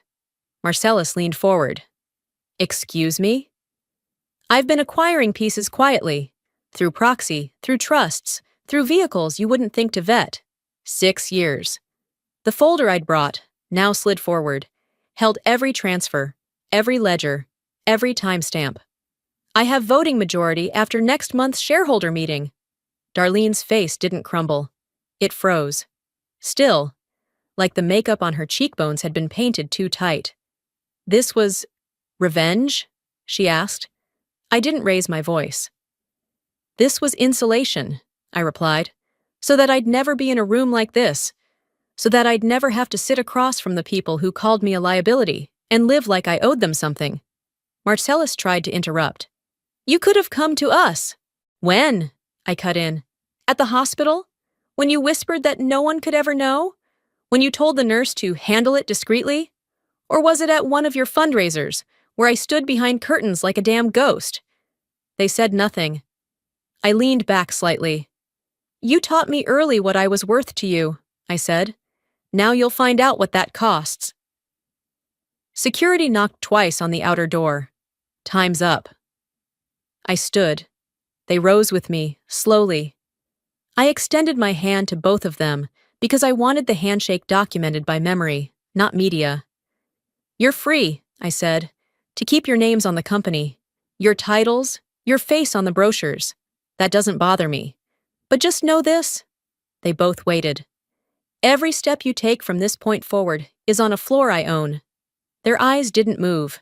I turned and walked out, the heels of my shoes echoing louder than anything they'd said all morning. I didn't go straight home after that meeting. I drove in silence, window cracked just enough to let in the wind, not the noise. I needed space between the boardroom and what came next. A week passed. Enough time to let the dust settle. Enough time for them to realize I hadn't just shaken their tree. I'd bought the orchard. Tonight's event was held on the rooftop of the newly renovated Klein & Reed building, once a fortress of exclusion, now a jewel in my portfolio. The same luxury fashion brand that, years ago, said I didn't reflect their image, now proudly promoted a campaign on inclusive strength. I arrived through the service elevator. It was deliberate. I wanted to walk the same halls I'd once been escorted out of, holding a rejection letter in one hand and my silence in the other. Back then, I was 20. I'd shown up for a design assistant role in a blazer that didn't quite fit and shoes I'd stretched too many miles. The HR director, soft-spoken, friendly on the surface, had smiled politely as she reviewed my resume. We're looking for someone who better reflects our brand image, she'd said. I remember folding that rejection letter and slipping it between the pages of a worn portfolio before leaving without a word. I didn't cry that day, but I didn't forget either. Tonight, I walked past that same woman near the entrance. She didn't recognize me, not even a flicker, and I didn't offer my name. Inside, everything gleamed. Glass, chrome, whitewashed minimalism. The theme of the evening was redefining standards. I nearly laughed. I kept to the edge as guests filed in, fashion editors, tech investors, a few well-placed influencers. I didn't need to introduce myself. No one here expected me to speak. I was still the silent partner. But this time, silence would speak louder than anything they'd prepared. The lights dimmed slightly as the CEO of Klein & Reed took the small platform at the center of the room. Thank you all for joining us tonight, she began, crisp and warm. We've been on a journey this past year, rethinking who we serve, how we design, and what we celebrate. She gestured toward the wall behind her. We believe strength wears every face, and tonight, we honor someone who challenged us without ever shouting. A spotlight clicked on. Framed behind glass was a letter. Enlarged, centered, lit like art. I didn't need to walk closer to read it. I knew every word. It was my rejection letter, dated nearly 10 years ago, signed by the same HR director now sipping champagne at the back of the room. Beneath the letter, engraved in simple silver type, to the girl we underestimated. A wave of whispers rolled through the crowd. Eyes darted. I felt heads turn. The CEO cleared her throat and continued. It is with great respect, and no small amount of humility, that we welcome our newest silent partner. She redefined the market while we were still defining our audience. Ladies and gentlemen, Venora Aldridge. There was a pause, almost like the room had to reset itself. Then came the applause. No one led it. It just happened. I stepped forward slowly. Only a few feet. No microphone, no spotlight. Just enough to be seen. From the corner of my eye, I saw the HR director freeze, mid-sip. She looked like she was about to come over. Maybe say something soft, something well-practiced. I offered her a single nod. Then I turned away, because I wasn't there for an apology. I wasn't there to be accepted. I was the one doing the accepting now.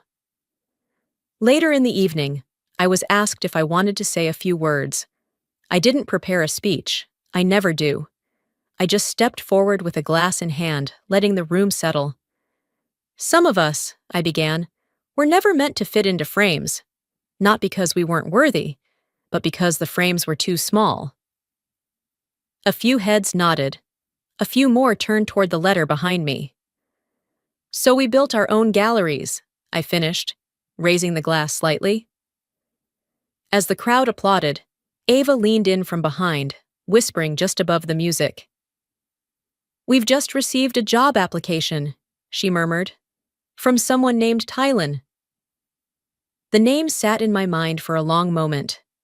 Tylen, the cousin they raised in my place, the golden boy, the one they took Christmas photos with while I sat in foster care, pretending the silence meant peace. "Well," I said, "let's see what he brings to the table." By Monday morning, the application was sitting at the top of my digital review stack. Same last name, same self-assured tone in the cover letter. But the man behind it? Very different now. Tylan Maris. The cousin, the heir apparent, my replacement. He'd once been the smiling centerpiece of holiday newsletters, the face they propped in front of a Christmas tree while I slept in temporary beds, telling myself a quiet room was better than a crowded one without love. Now he wanted a job. I read his resume twice. Good schools, clean credentials.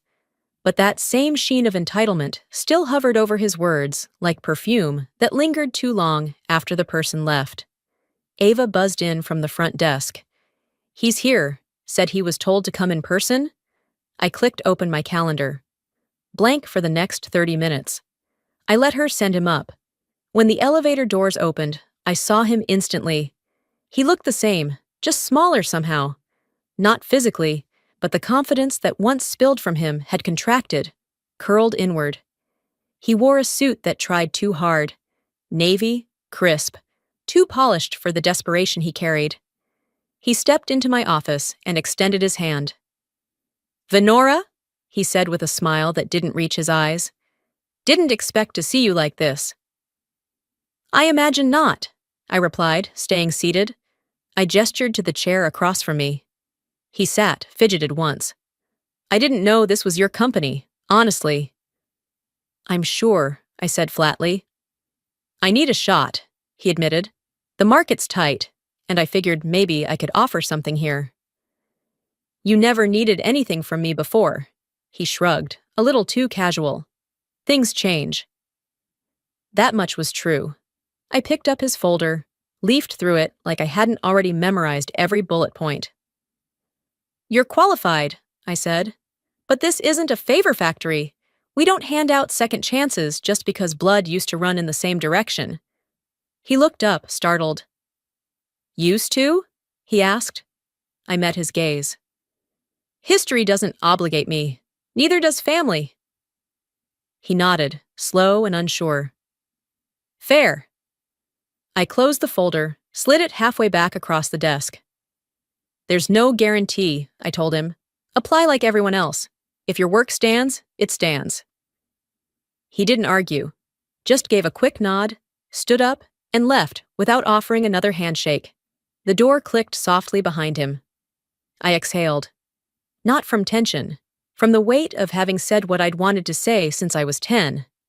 That afternoon, I attended a private gallery, Opening Empire, sponsored at a smaller community space downtown. It featured portrait series of children born with congenital conditions, faces the world looked away from, now magnified in soft focus, framed in gold. The space was modest, the lighting gentle. I liked that it didn't pretend to be more than it was. Halfway through the exhibit, I felt someone watching me. I turned. A woman stood near the entrance, wringing her hands around the strap of her purse. It was Nevia. She hadn't changed much. Same delicate build, same shy stance. The only difference was in her eyes. She looked older than she should have. Regret will do that to a person. "Venora," she said, barely above a whisper. I nodded. "Nivea." "I wasn't sure if I should come." "But you did," I answered. "I meant to write," she said. "I thought of you often, but you didn't," I replied gently. She stepped beside me, both of us looking at a photo of a little girl with a birthmark stretched across her left cheek, smiling with her front teeth missing. "You turned your pain into something beautiful," Nivea said quietly. "I didn't need it to be beautiful," I told her. "Just honest." She reached out, but I didn't move. Instead, I let the silence settle between us. Not bitter, just true. We walked the rest of the gallery together. No more words, just shared space, something we hadn't done since we were children, on opposite ends of a decision neither of us made. That night, I returned to my office alone. The building had emptied out. I turned on the desk lamp and sat, pulling open the top drawer where two folders lay. One read, "Hire." The other, "Hold." I placed Nivea's card in hire. Tylen's application? That went in hold. Not because I needed to make them earn something, but because not everything that knocks deserves a key. I sat back, looking out over the quiet city. People remember you when they need a door, but I became the building, and I choose who gets a key.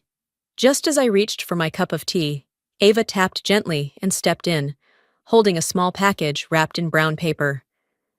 "This just arrived," she said. "No return address. Looks old." I took it from her, fingers brushing the dry paper. The edges were worn, yellowed.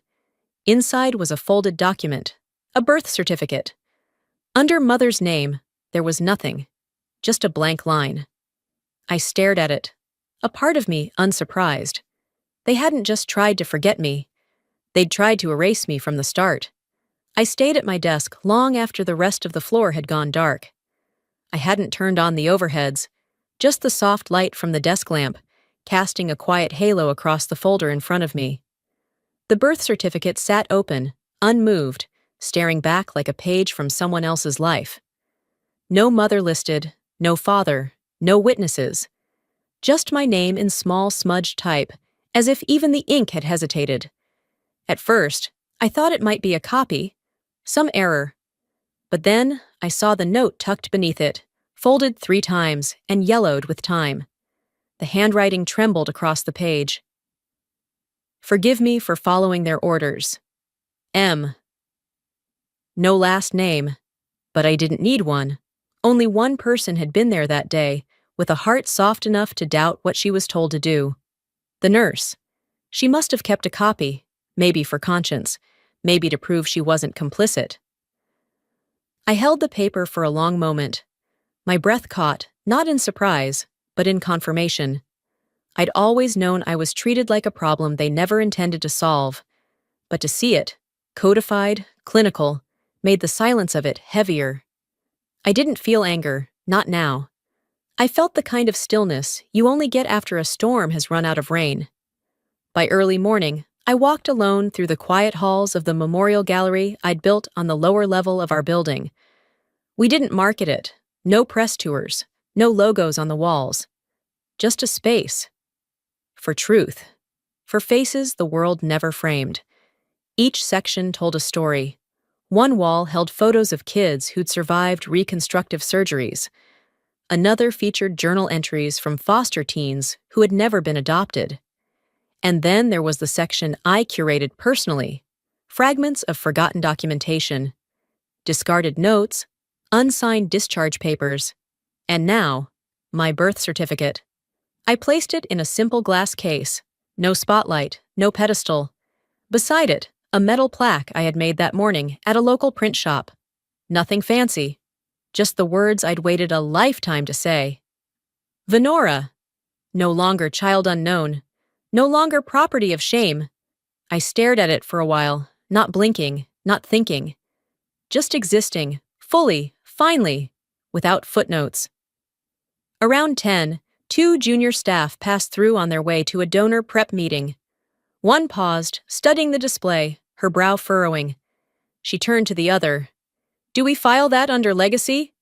I answered from behind them, calm and clear. "No, file it under origin. Theirs was erased, mine just began." They nodded, neither asking what I meant. Good. That meant they understood enough to leave it intact. That afternoon, I didn't take any meetings. I stayed mostly upstairs, working through quarterly reports and checking the expansion plans for our next campus in Chicago. Numbers were clean, no surprises. I liked when things behaved. But just as I was about to shut my screen down, my phone buzzed with a new voicemail. Unknown number. I played it on speaker. Her voice filled the room, lower than usual, slower. "I saw the gallery," Darlene said. "The plaque, the display. I want to speak. No lawyers, no press, just us." She paused. "I know you don't owe me anything, but I owe you more than I'll ever be able to explain." There was no background noise, no assistance, no signature sign-off. It was the most human I'd heard her sound in my adult life. I sat back, letting the message finish, and then I deleted it. Not out of cruelty, but because healing doesn't always mean inviting the wound back in. She had my number now, but not my permission. It had been nearly a month since the gallery wall went up. Since then, no more calls. No new messages from her. Just that one voicemail I chose to let vanish into the ether. Tonight, I sat in my reading room, one of the quietest places in my home. Floor-to-ceiling shelves, warm lighting, no distractions, just memory and paper and breath. I had cleared the afternoon to go through a final stack of donations from retired care workers, letters, forms, sometimes notes written on the backs of invoices. Pieces of lives filed away and forgotten. The last envelope in the pile was unmarked, except for a return address written in a familiar, shaky hand. Althea Aldridge. It stopped me cold. My grandmother. The last time I'd heard her name, I was 17. A social worker had mentioned she was too frail for involvement. That was the polite way of saying no one had asked her what she wanted. I opened the envelope carefully. Inside was a folded letter, handwritten in blue ink. The paper smelled like old books, like cedar and time. "Venora, I don't know if this will ever find you. They told me it was better if I stayed out of it, that it would be confusing for you. But I never agreed with what they did. Not once. You were never a burden. You were brilliance they couldn't understand. If you never hear it from them, hear it from me. I loved you. I prayed for you every day. I'm sorry I wasn't stronger." Althea, I didn't cry. Not out of strength, not out of numbness. I just let the words exist. They filled a quiet space inside me, a place I didn't realize was still empty. I placed the letter gently in my lap and leaned back, eyes fixed on the ceiling. Sometimes the loudest things are said in the smallest moments. Later that evening, I walked down to the memorial gallery. The halls were dimmed, but not dark. The wall lights offered a soft, steady glow. I moved with a calm that had taken me decades to earn. I added the letter to the display, right next to the birth certificate with the blank line under Mother's name. I didn't add a photo. I didn't frame it with gold, just the letter protected behind glass. Beneath it, I wrote a new plaque in my own handwriting. "This family may not have claimed me, but I lived well enough to leave them nothing to inherit, except their regret." On my way out, I stopped in front of the last portrait. It wasn't mine. It was a girl, 6 years old, with deep-set eyes and a slight overbite, her hands clasped tightly in her lap. Her name tag was crooked, and the corners of the photo were frayed. She didn't know I existed, but I knew her, because I was her. A whisper formed in my mind. Not from grief, not from pride, just truth. She doesn't know yet, but the pain can be turned into purpose. She just has to survive long enough to own her name. The next morning, I poured a coffee, sat at my kitchen counter, and stared at nothing in particular. The sun broke through the blinds in quiet stripes. My phone buzzed with meeting alerts, acquisition notices, a thank you email from a nonprofit we'd quietly funded. All background noise. By evening, I returned once more to the gallery. No one followed. I didn't want them to. I walked the entire space again, step by step, every section carefully curated over years of collecting not just stories, but truth. At the very end of the corridor, Just before the exit, a new installation had been added. My staff had pulled the most quoted phrases from the public interviews, magazine articles, and anonymous donations we'd inspired. It was a wall of voices. At the top, "You were born too ugly to be loved."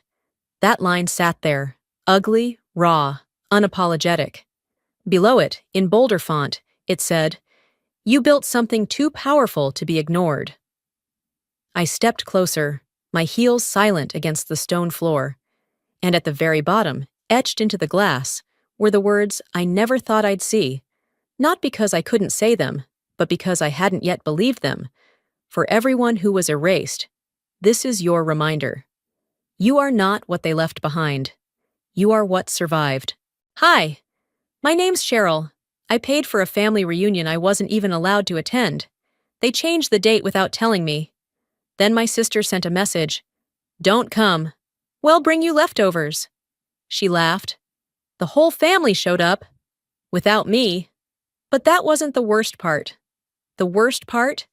They used my money, erased my name, and acted like I never existed. Have you ever realized too late that your family didn't forget you, they planned around you? Because that morning, I found out they all knew. I shut my laptop with a little more force than necessary. The office had thinned out for the day, and the hallway lights dimmed slightly as motion sensors stopped detecting anyone. I glanced at the clock, 6:37 p.m. It was the kind of hour where Texas skies deepened fast, slipping into that blue-gray stretch before dinner. I checked my phone again, instinctively refreshing the family group chat. Still quiet. Too quiet. Usually, by this point, Cressida would have sent some prep check photo her hairstyled, decorations half done, something curated. But nothing. 2 days out from the reunion. It fronted the cost for the Ridgewood rental weeks ago for $4,800, straight from my checking account. Sent it to Cressida with a simple message. Handled. Let me know if you need more. She just replied with a heart emoji. That was our usual rhythmy wiring money, her getting the spotlight. But now that silence didn't sit right. Something poked at me. I opened the calendar invite on my phone. Family Legacy Weekend, November 10th, Friday confirmed. I clicked into the booking confirmation from Ridgewood, same date. And yet, something felt misaligned. It wasn't until a random Facebook tag pinged my notifications that I spotted IT post from my cousin May. Thursday night dinner kickoff. So excited to see everyone tomorrow. Tomorrow? My stomach dropped. I messaged her immediately. Wait, did the event move to Thursday? I thought it was Friday. She left it on read. Scrolling through the chat history, I saw it. Buried 3 weeks ago in a message from Cressida to a smaller group thread I apparently wasn't in. Final date, Thursday night, resort needs earlier start. But in the main group, nothing. No updates. My messages, can't wait to see you all Friday. Not a single soul corrected me. And then came the text. Cressida, in her usual tone that masked daggers with exclamation points. Don't come. We'll bring you leftovers. It's better that way. No explanation, no apology. Just that. I stared at it longer than I care to admit. That damned wink. It said everything she didn't feel like saying aloud. You're not welcome. You were never really part of this. You paid. That's enough. I didn't respond. What could I say that wouldn't sound small or defensive? I screenshotted it. Forwarded it to my work email. Sat in the silence of my one-bedroom apartment where no one had ever asked to hang a family photo. My first instinct was denial. Maybe she was joking. Maybe it'd missed a bigger plan. But it didn't feel like a joke. It felt like strategy. Like a family who wanted the money without the presents, the help without the reminder of who made it happen. I walked into the kitchen, poured myself a glass of water I didn't drink, then walked back and opened my laptop again. I pulled up the receipt from Ridgewood. My name, Cheryl Gellhorn, stamped in bold. The one who secured the weekend, the menu, the floral deposits. All of it. Mine. Yet I wasn't invited to stand inside the place I built. How many times had I been the buffer? The one who made the family look put together from a distance? Birthdays, anniversaries, emergencies. They all had my name in the fine print, and never once in the headline. When did I become so convenient they forgot I was still a person? The anger didn't come in a roar. It came like a tide, steady and quiet, wrapping around my ankles and pulling me towards something colder. I didn't call her. I didn't call anyone. I didn't rage post or send a furious voice memo. Instead, I opened a folder on my desktop.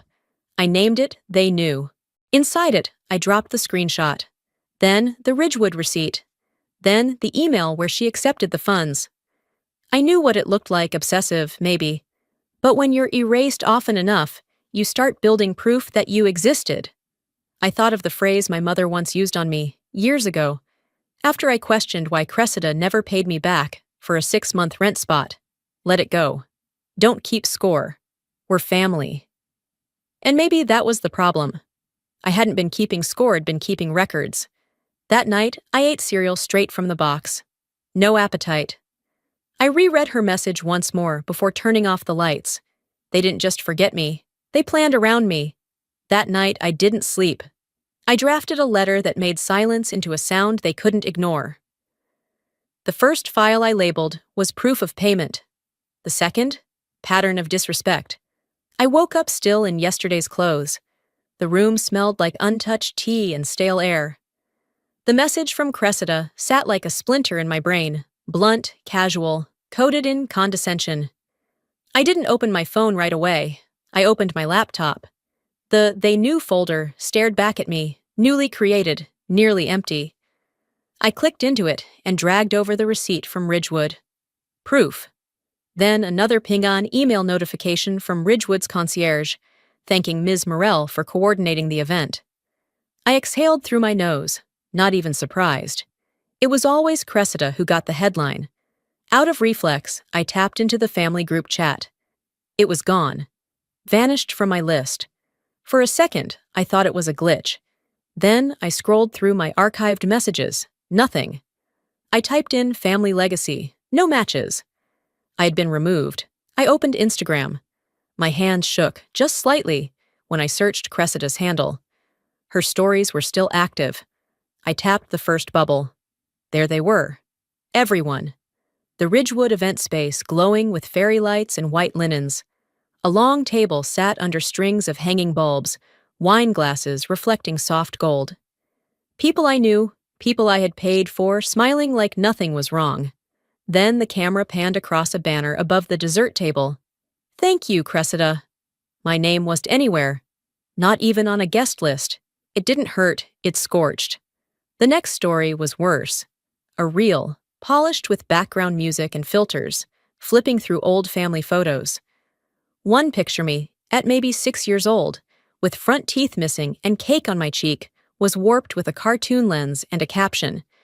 She funded the vibe, but couldn't make the cut. The laugh-crying emoji broke me more than the words did. The view count climbed in real time as I watched. Then came the comments. So classy, Cressida. Family first. This setup is Pinterest perfect buried between the praise, was one from my dad's coworker's wife. Wait, where's Cheryl? A reply followed almost instantly. Long story, I didn't react. Not aloud. I just leaned back on the couch and stared at the screen, my thumb hovering over the report button. I didn't click it. Let them have their curated memory. Let them have the narrative. Because this time, I had the receipts. I remembered another moment years ago. A family dinner at an overpriced steakhouse. It quietly covered the bill, sliding my card across the table without fanfare. Cressida had stood up and raised her glass. To us, she'd said, voice warm and performative. To staying together no matter what. She didn't mention who had paid. No one did.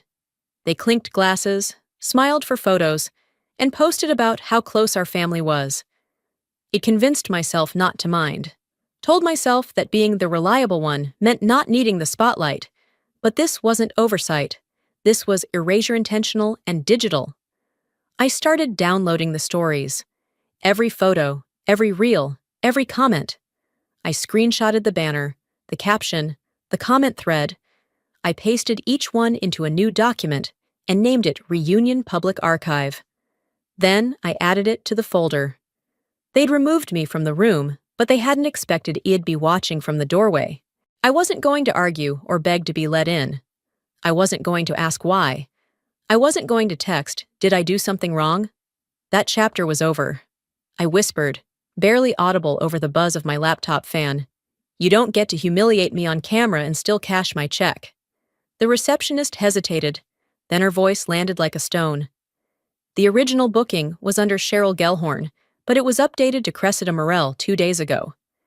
That sentence stayed with me the rest of the day, long after I left the venue. Friday afternoon settled in with a deceptive calm, the kind that made you feel like the world had finally exhaled. But inside me, a storm. I sat curled near the living room window, my laptop perched on one thigh. The coffee I had made hours ago, now a bitter pool in a chipped mug.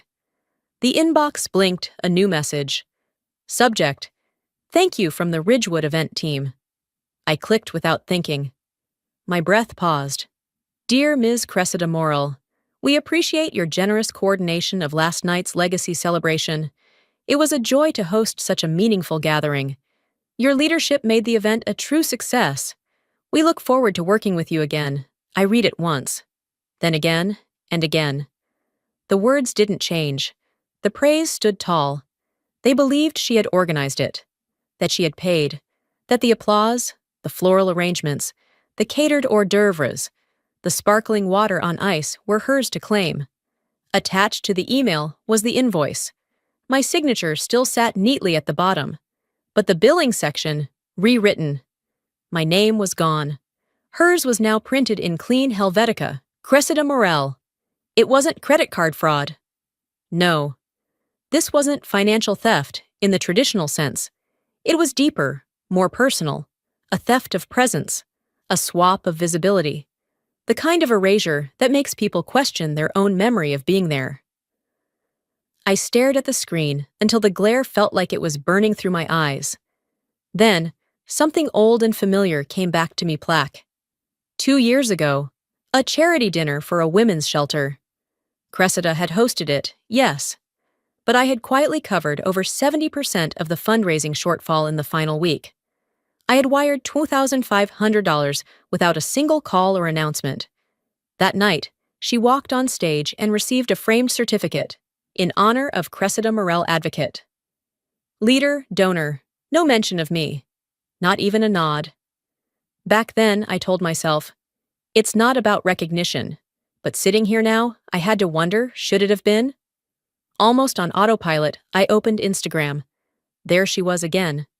Cressida, a new post, a carousel of professionally lit photos from last week's so-called wellness gala in Dallas.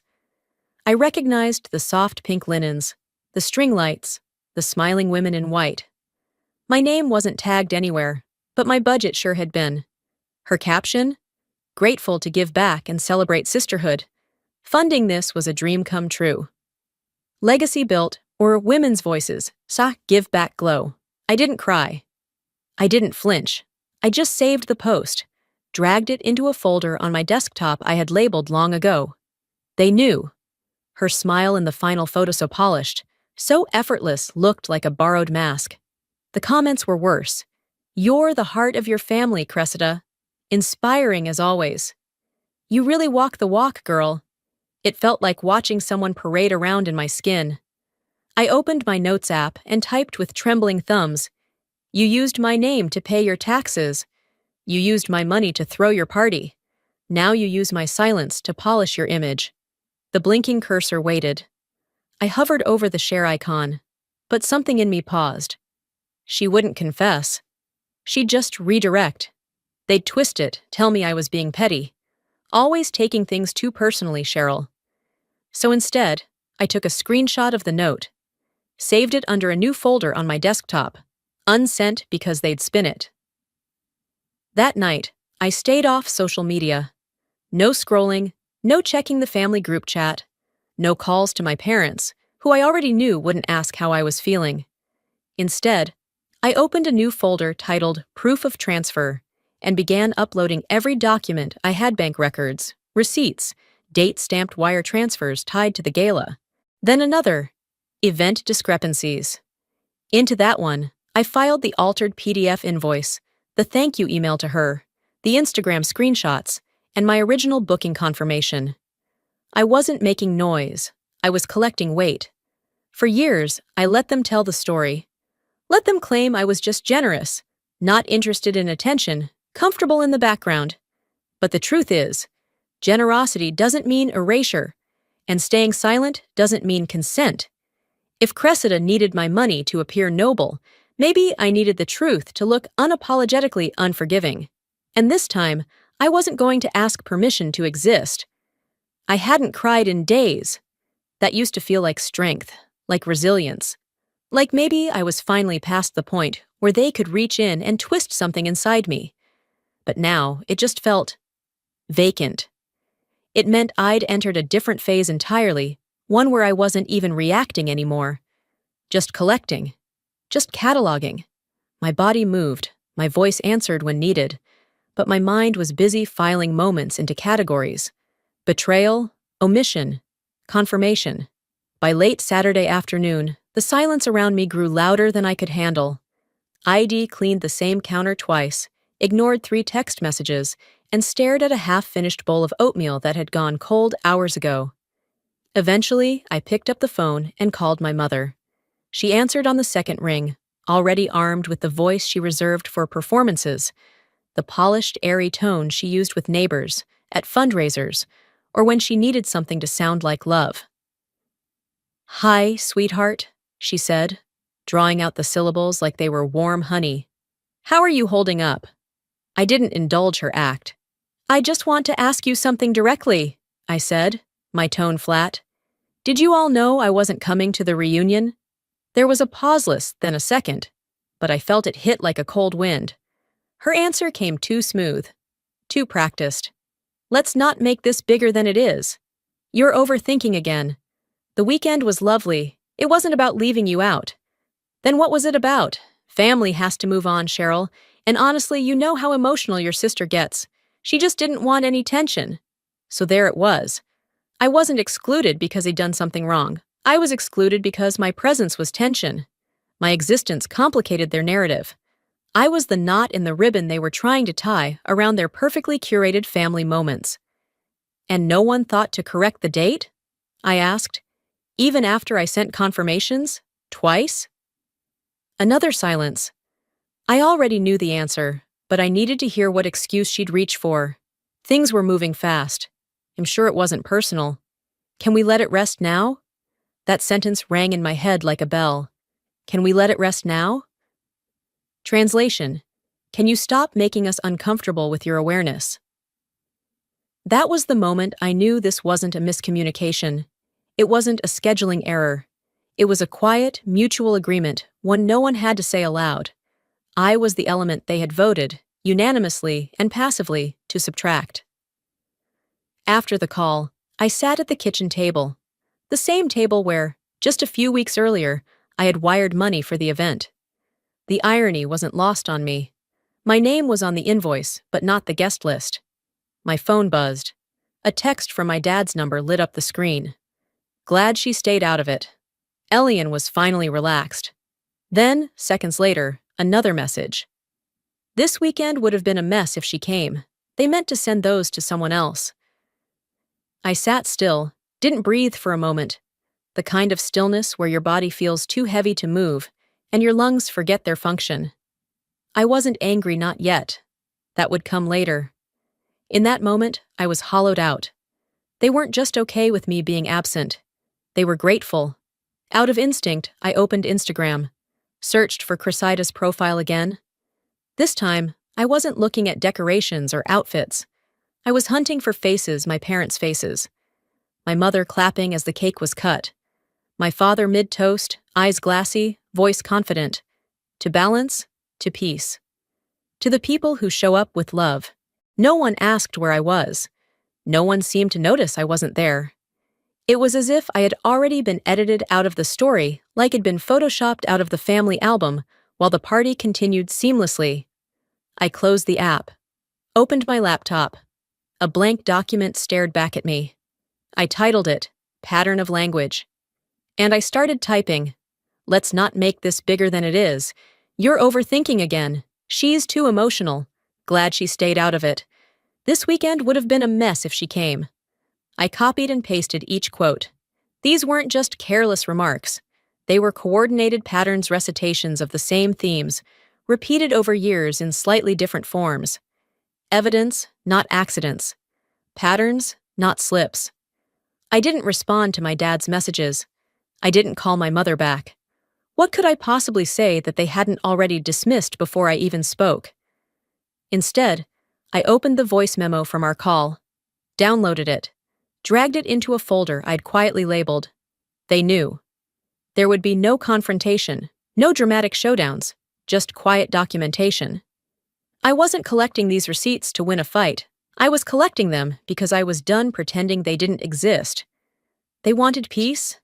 Fine, they could have it. In the version of our family, where I was the problem that solved itself by vanishing. If silence was the story they chose, then documentation would be mine. And this time, I wouldn't be edited out. Sunday morning arrived not with ease, but with edge. The sunlight didn't spill into my apartment. It stabbed through the blinds, laying hard shadows across the floor, as if to say, "You're not done yet." It wasn't a morning built for rest. It was a morning that demanded answers.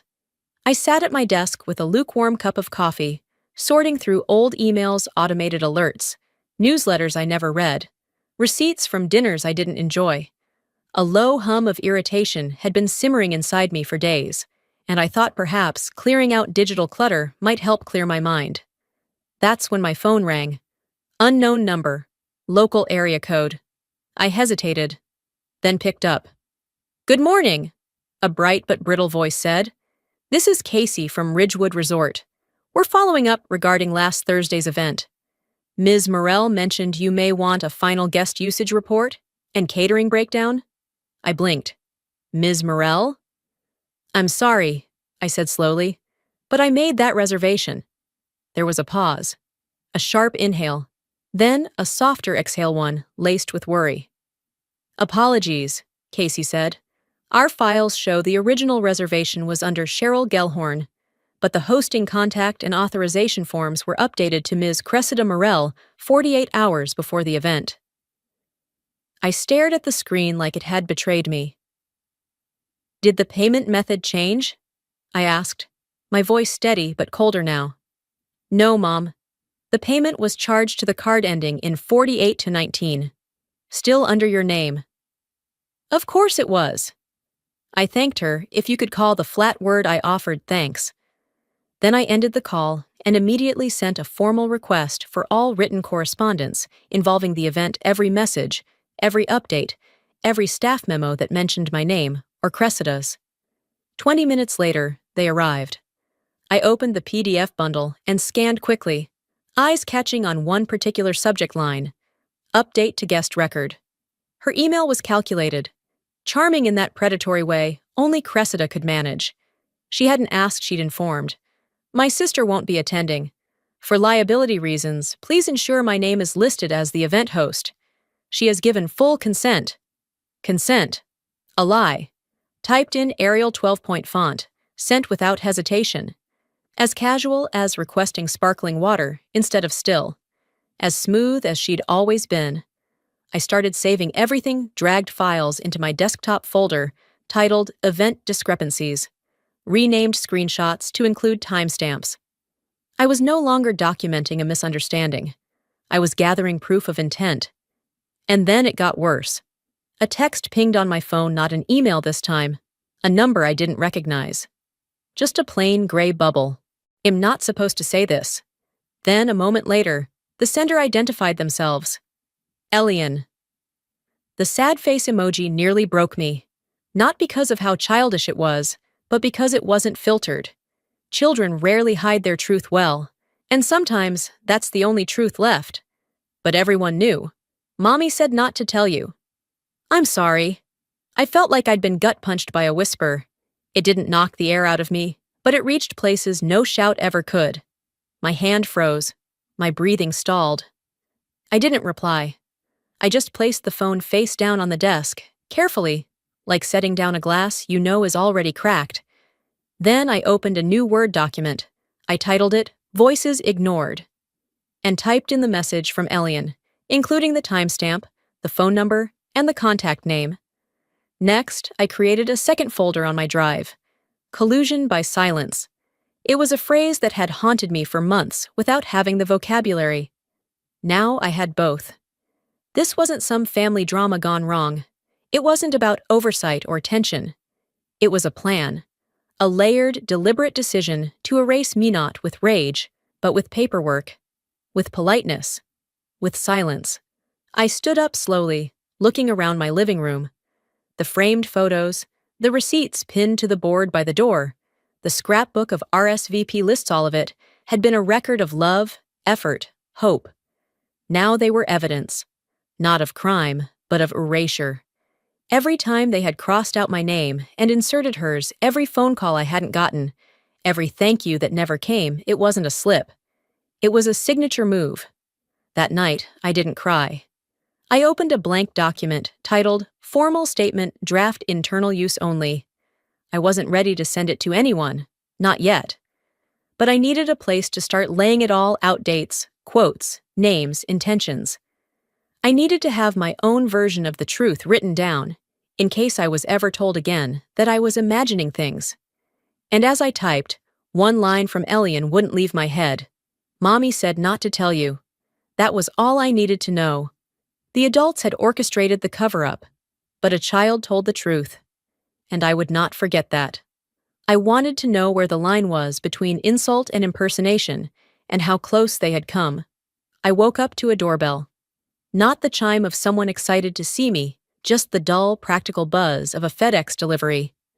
The box sat awkwardly on the doormat like it regretted being there. I brought it inside, unsealed the top, and unfolded the flaps. On top of the tissue paper was a note card. Thick stock, cream-colored, handwriting I knew too well. Wish you could have made it. We saved you something. Beneath it sat a cloth napkin, wrinkled, stained with what looked like wine. A plastic fork still wrapped in the paper ring that usually sat beside Buffett Schaefer's, and a miniature box of mints, half crushed. At the bottom was a name tag sticker with my name written in Sharpie folded in half. They'd mailed me leftovers. I didn't cry. I didn't throw it. I took out my phone and snapped a photo from directly above. Light neutral, no filter. Then I moved the box to the trash, pressing it down into the liner until the tissue paper crumpled audibly beneath my palm. The email from Ridgewood came a few hours later, automated, polite. Thank you, Ms. Cressida Morell, for your generosity in sponsoring the Legacy Luncheon. My stomach dropped, even though I expected it by now. Attached was a high-resolution PDF with a gold border, listing her as the sponsor. I checked the invoice number. It matched the one from my bank transfer. My money, my transaction ID. So I called. Not as a client, not as a curious guest. I called as the payer. The woman who answered at the events desk introduced herself as Lauren. I asked about the name change. She paused. Yes, she said cautiously. We received the payment from a Cheryl Gellhorn, but all signage and documentation on the day of the event were updated at the request of Ms. Morell. And that's allowed? I asked, voice steady. Someone can use another's payment and change the credited name without their consent. Only if they state shared authority, she replied. In this case, the email indicated that you had agreed. I asked for a copy of that message. When it arrived, there it was. Cheryl won't be joining us. She's asked me to take over the coordination and be listed accordingly. A full lie. Undiluted. I saved it all.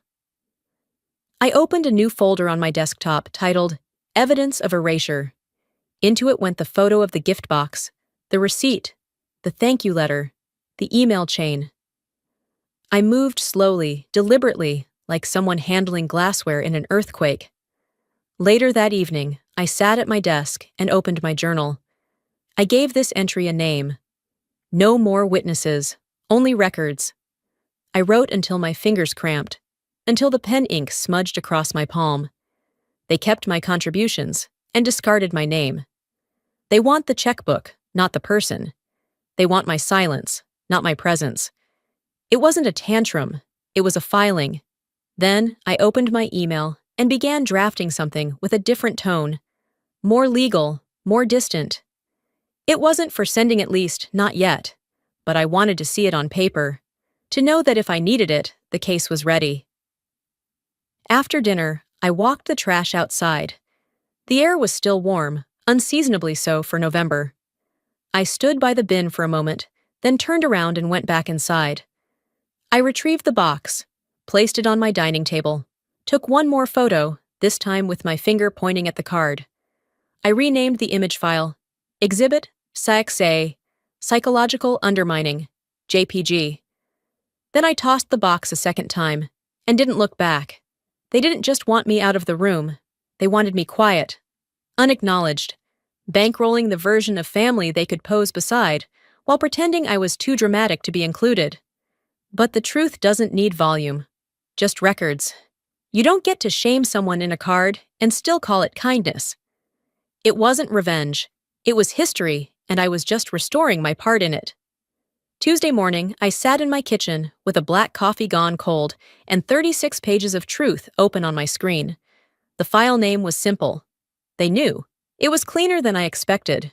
No colors, no bold fonts, just dates, emails, contracts, invoices, screenshots, and silence.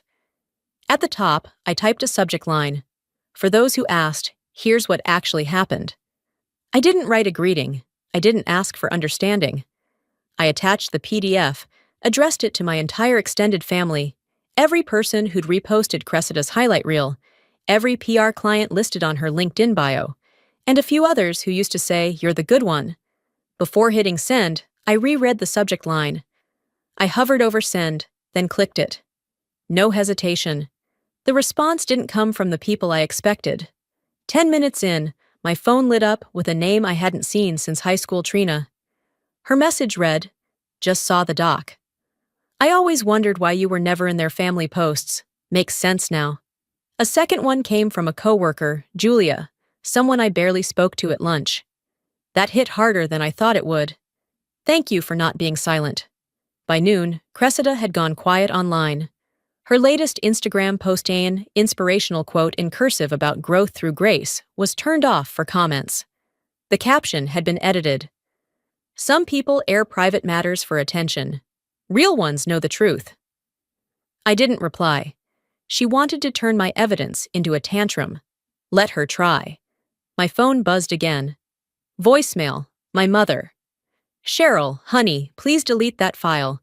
This is hurting your sister's business. She's having a hard enough time with everything already. Not a word about the truth. Just concern about appearances." But then, a different email came in. From my Uncle Me Dad's brother, who'd said nothing during any of it. Not even at the funeral, when they left my name off the family flower arrangement card. It said simply, "Good." They needed to see it. I read that line 3 times. Later that evening, I made tea and sat on the balcony while the sun dipped behind the trees, casting gold light over the roof lines. I wasn't waiting for more responses. I wasn't refreshing inboxes or watching view counts. I just sat still, and in that silence, I whispered the words that had been sitting inside me for years. You taught me silence. I only mirrored it, but now you'll hear mine. They built a narrative and handed me a muzzle, but the quiet girl kept records, and today, she sent them out. The next morning, I changed my last name on every professional platform, quietly and completely. The air downtown felt too clean. I walked into the attorney's office with a folder tucked under my arm and a silence in my chest that was no longer grief, it was preparation.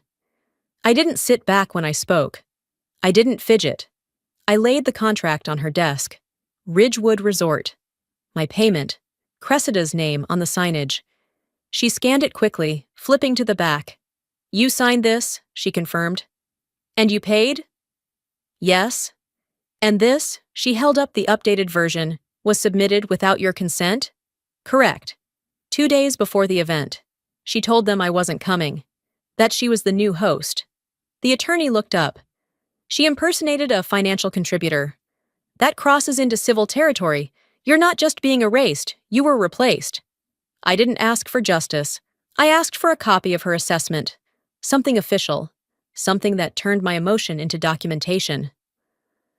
That afternoon, I went home and opened my 2021 tax folders. In one spreadsheet, hidden beneath March statements, was the wire transfer. $18,200.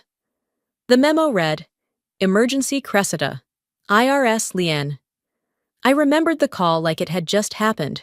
Cressida sobbing in her salon office, red lipstick smeared across her palm from wiping her face, begging me not to let her license be suspended. She'd missed a series of tax deadlines. No one else could help. "I'll pay you back," she'd said. She never did. And I never brought it up. Until now. I printed the transfer receipt and slipped it into a clear plastic folder. The label read, Exhibit 2021. Personal Financial Assistance.pdf. My phone buzzed around 6:45. Cressida's name lit up my screen, not a call. A voice memo. I played it through once. Her tone was syrupy at first, then sharp. "You've always needed to feel superior. That's why you keep score. You didn't help out of love. You helped so you could hold it over me. Maybe you should thank me. People finally see you now." I didn't flinch. I saved the file, named it Audio Exhibit, SHA-16B, dragged it into the folder marked Unpaid Debts and Public Humiliation. My calm unnerved even me. I didn't answer. Instead, I printed one last letter. A single page, typed, straightforward. You no longer have permission to speak, act, or represent anything using my name, resources, or personal history. Any such actions moving forward will be considered identity misrepresentation and pursued accordingly. At the bottom, I attached a notarized copy of the 2021 bank wire. I signed it with a pen that hadn't left my desk drawer in 2 years. The next morning, I had it hand-delivered. No email, no subject line, no warning. I didn't imagine her opening it. I didn't indulge that fantasy. I had no need to see her face when it landed.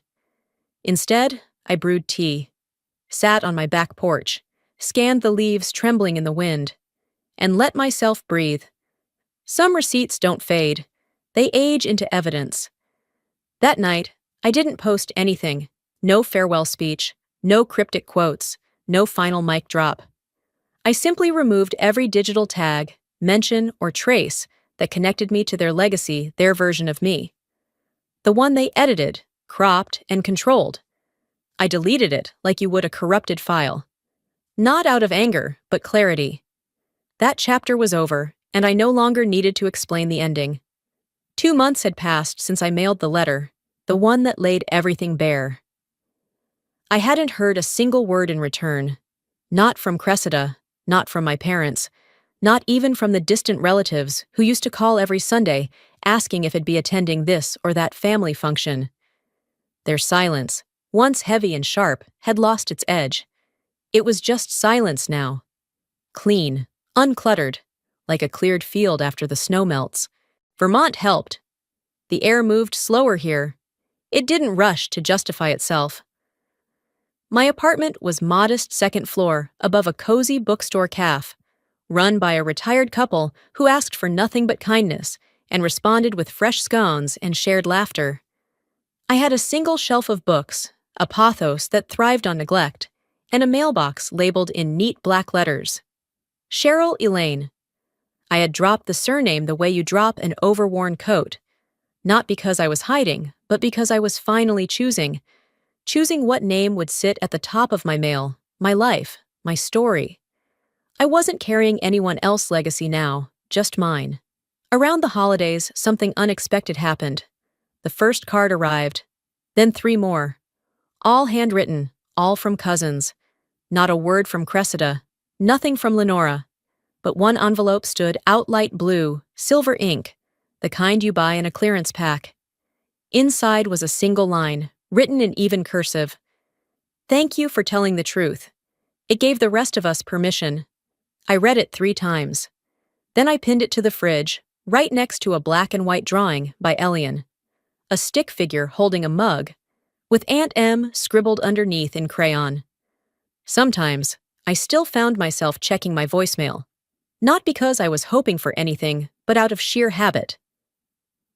I listened to Cressida's last message again one afternoon, just to see if it still cut. It didn't.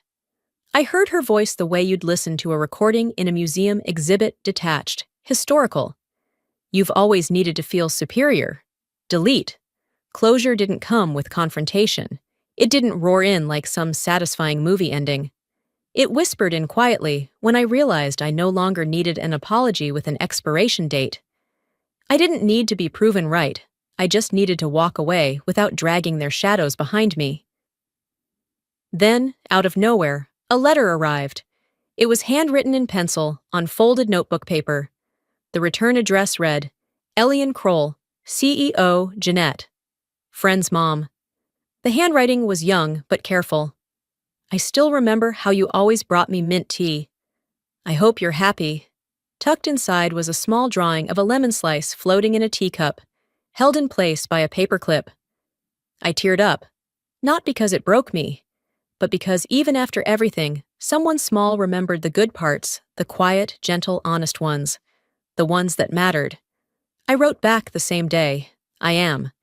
And I hope you'll always tell the truth, even when the adults don't. There were still echoes. A certain song on the radio, the smell of cinnamon, the way the light slanted across the kitchen table in the late afternoon. But those moments didn't pull me back anymore. They brushed past like wind through open windows. I noticed them, then let them go. Weeks later, I signed up as a mentor for a small business program at the local community center. The room was filled with dreamers people hoping to start bakeries, cleaning services, mobile pet spas, and flower trucks. They didn't care what my last name used to be. They cared that I showed up, that I listened, that I had stories and structure and sincerity to offer. One woman, early 40s, chipped red nail polish, and a leather-bound planner paused midway through her pitch and asked, "Did you ever work in events before? You seem like someone who knows how to hold a room." I smiled not at her, but at how far I had come. "No," I said, "but I've seen exactly how not to run one." And in that moment, I didn't feel bitterness. I felt whole. I used to fight for a seat at their table. I gave them chairs, linen napkins, centerpieces, and still they called me an afterthought. So I built my own room. And this time, I left the door open only for those who knock. Sometimes healing doesn't come with a loud declaration. It comes quietly when you stop chasing closure and start choosing yourself. I spent years believing that love meant tolerance, that loyalty required silence. But silence can become a permission slip for people to erase you while smiling in your direction. If there's one thing I've learned, it's this. Your peace is not a gift you owe anyone who profits from your absence. Walking away isn't weakness, it's wisdom. Drawing a boundary isn't cruelty, it's clarity. And telling the truth, even when your voice shakes, is not an act of rebellion. It's an act of remembering that you matter, even when they pretend you don't. Now, I want to hear from you. Have you ever had to walk away from people who refuse to see your worth? Have you ever been the one left out of the picture, even though you were the one who held the frame? Drop a 1 in the comments if this story touched something in you. Or tell me where you're watching from, I'd love to know. If this story wasn't for you, I still want to hear your thoughts. What made you stay through to the end? And hey, if you found even a sliver of truth in this story, don't forget to subscribe to this channel. We've got more stories coming on that remind you you're not alone, and that your voice, your name, your presence matter more than they ever told you.